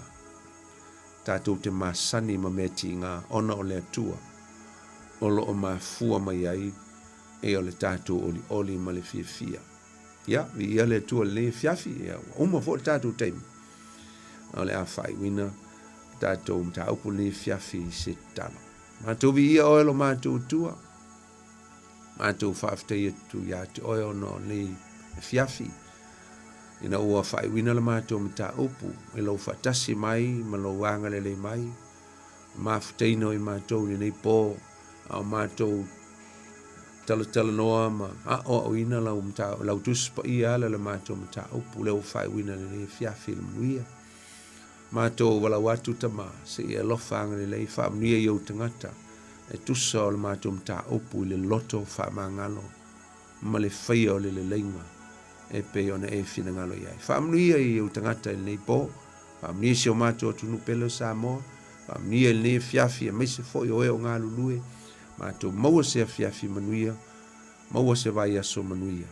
Ai tu mau pea levi inga ia te oelo mātou. Tua whaamangalo so mātou se. Ai ia tu mau ia te oe. Levi inga o le whaamanu ma le whaanitanga nei o aso uma. E o lava i le whaavavau. Whaavavau lava. Amen. Ia, o le tātou taupuna le fiafi Samoa. o le ina ia utusi o le tusi so swani o lo whaatawina i le tolus fultala le te silsila mai ai bea whai o e maua mai o le tusi e whai ai ia sauninga o whaipuiponga o whaafawina o whengainga o maliu papitisonga le vai as whanau ta talaina o maatunga mau fo ina o le pepe sauninga uma e se fulu ma le lua sauninga e so swani e le whaifi au misa i lato e fōle ngaluenga le tua le i tato tusi nei ia wa lewa no whatau mai lunga leinga wa lewa fōi no whatau i tele o no whanga ia awane imsia so swani ia to i launga luenga tols fulta la le tau ai walau mai le tanu mera o lua tasi o lua lima valu tasi fa lima ia mantua le ta pese na lua le fuma tatu sunga ia saul tatu pese ia talu ia le YouTube type ia le ngoa poni fonuti ia na e whalongolongo lea ma o mi fo le subscribe ia ma le like i lungo o ta pese na lua ia o le ae toe te umwhai toe pua le spese i le astofinei ia pe aftau i fo i ma le malosi o le leo ia ma i le tua ai whamanuia le tua share le tato Paul Klamine le fiafi i lau timeline ai ia whamanuia tele le tua ia toe le neiva iaso e mese lava le nei fiafi tato feiloai soifua mai manuia to auna ne poni foniti fa soifuia mo le fiafi. God bless. Tala Falava, this is Ali Low Titi and you're listening to Radio Samoa. Tasilima iwa tonu amo. Talo Samoa upang madia yu faivaru. Tala Falava Samoa o ulang mata me alufa. Mana tua lele tio tasilima iwa tonu amo.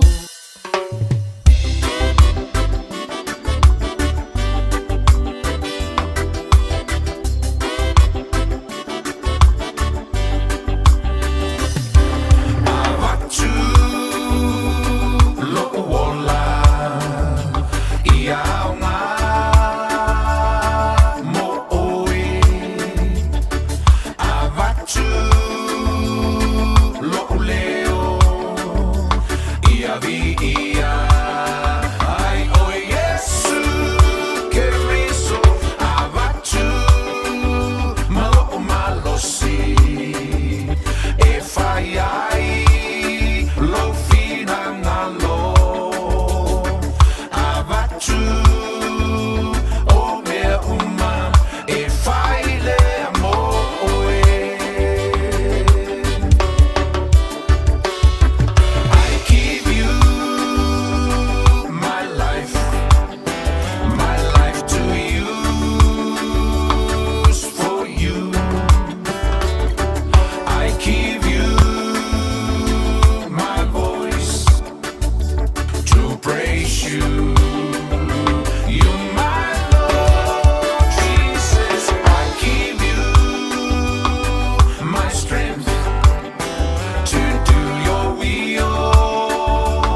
E ala na si fonga mata ngo fisunga le whawhianga inga pasta poni for the team le pesele na avatu lo wola.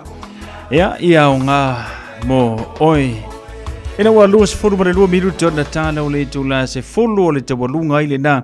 Ia o le tautua sunga le whawhianga inga ma le tātou Port Kalambe o le tutu le upenga ile loloto. Ia iso na whapoponga foi o le neia fiafi ia ma le amatanga o le neiva yaso pe o na ila na tautua.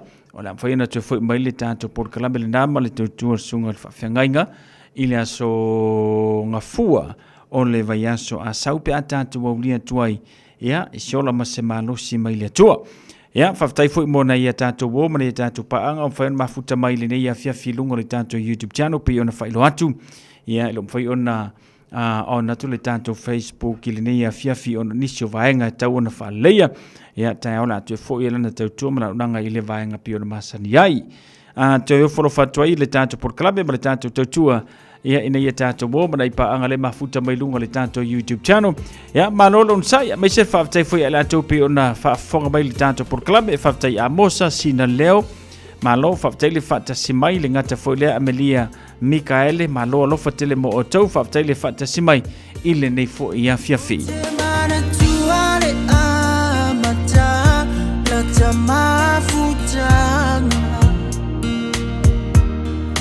Tau whawharu ma tau so ina lo tanga wha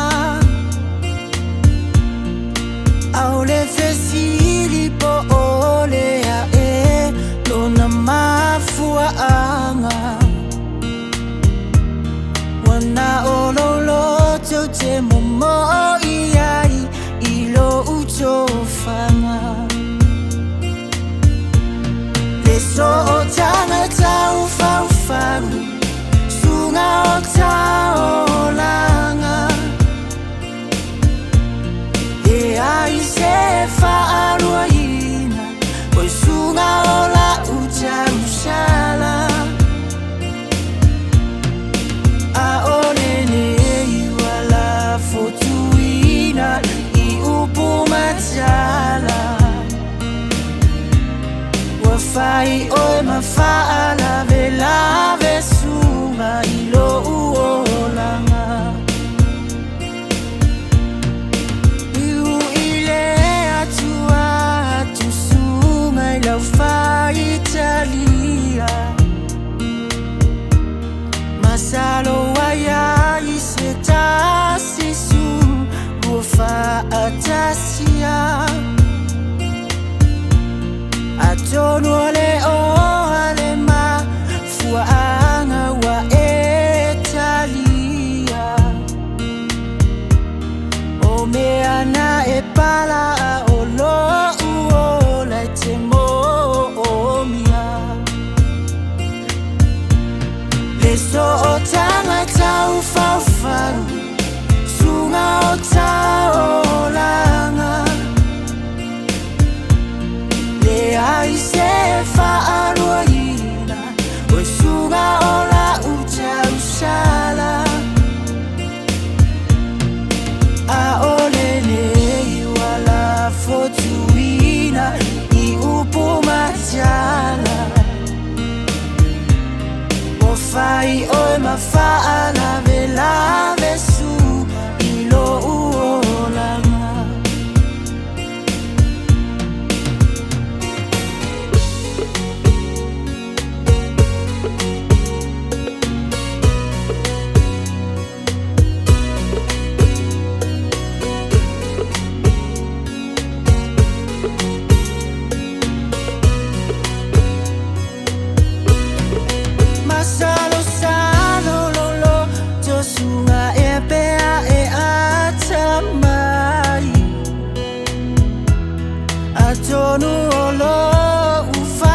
fai oi mafaala velave sunga ilo uolanga Timana tuaina ola numera na aumai Fa amole mole wo ufiu evili ele zalia mai Au upuale masini no fa longo ai ele o tu fa au ngaina Masalo ai ole numera le su ala uto ya ina Le so o tanga tau fau faru Sunga o tau langa Le ai se fa'aruina Sunga o la utau shala A ole le wala Fotuina I upu matala Wafai oi mafaala velave sunga ilo uolanga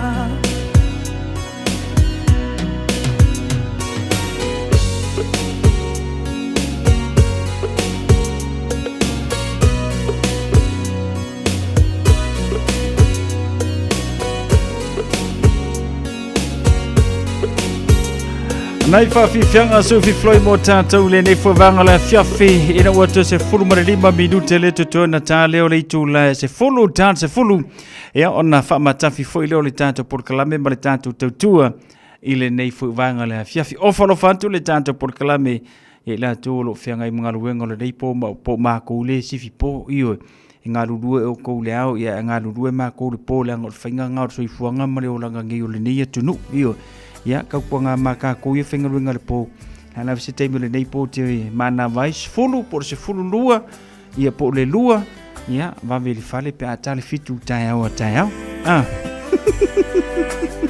maka ukia inga fa ye fale le ko bolanga so o le fa kwa makar kausanga askibe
le share tui tui funga funga limu melengau fino chaya na mamoli maya lefe susuma uama mai lelo fana fano tele tina tau tai le fatu sanulu meloi mata o tolama uolai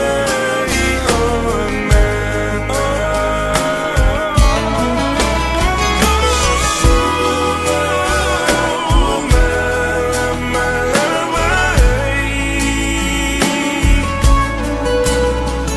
lelo fana fano tele tina tau tai le fatu sanulu meloi mata o tolama uolai ona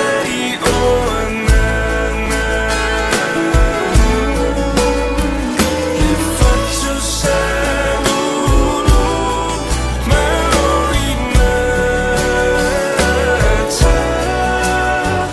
o tolama uolai ona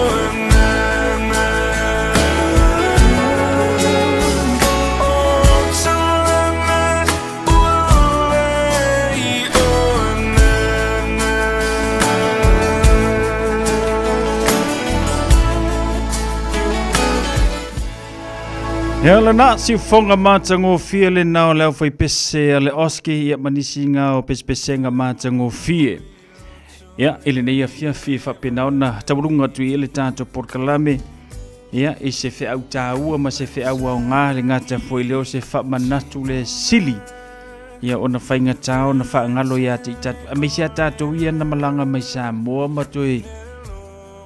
Vidi la kike kuala kako waka. Ya, o inala te si la fia ai ma o wilo ai le whainga tā. O le soifuanga na ola ma soifua mai ene i o tātou mātua. I le tau ma whainga lea mose alumanai manuia ia mō tātou le whanau. Le nei lau tātou ai wha manuianga ia e amai na i o tātou mātua. Ia, i le tau a saino le ngasu o le tai au pei o le a nga i le sami. Ia, a nga i le whatoanga. Hawanga o mea nga tāngo lima i eina i a tātou mātua i lawa i teimi. Ia, salo pe a maua sina se leni le nā teimi pe 2 la, pe 3 la. Ia, pe 5 la. Ia, ona i se leni nā sa awala mai ei whamanianga nei mātua mo tātou o mea lea. Ia, ave ai le tū mau o lofa. Ina yo matua tātou whanau me se rawaka koiongo mai Samoa sila fia ma mai loa ia le tū maanga sa tātou ia ma whaatonu ma oa i tātou na yo tātou matua awa ni ngalo le awala le na ia awa foi ni ngalo le na lofa ina tele mo tātou ia e leo le telo mea i tātou maua nei teimi ia ona whaangalo ai leo le whamanianga ma le lofa fai pea na yo tātou mātua. Hapea fo ua fai si lewa te le tue talanoa na yo mātua. Ia, taimi lava le nei mwhai o na e toe talanoa i e manua maua soifua ma le ola pe a whapea o lo soifua mai pea na yo mātua. A whapea ua fai alo wivi ia taua o na toe manatu le titi ama toe mawhawhau le titi. Ia le awala ma le vaenga na a saina mai nei tātou mātua o mafuai o ni tātou penei. Ia, ua wai etu. So, le wakoe ongo minute na tāle o le se fulu. Io manatu fo wa tāle teime mo moita mai tia o. Io wa te tau funu sa vali au ia le mātou fale. Ia faisina malo longa o no fea fo mangaluenga pi ona ia ile amatango le nei va yaso fa atano fatu ma fa manuia le nei a fiafi a fa manu a mosa a taile fa tasimai manuia foi malolonga le nei po ya me se fe au ngalwenga no fe ngai ma oe ile nei foi va yaso fa mangalo fa batalanga le tau tabali ile finangalo ia fa mangalo mai le tau ona fela itatu le solulu ile lo fa maranga le leio le tua sausi fa dua seu fa soi foi ya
Samoa,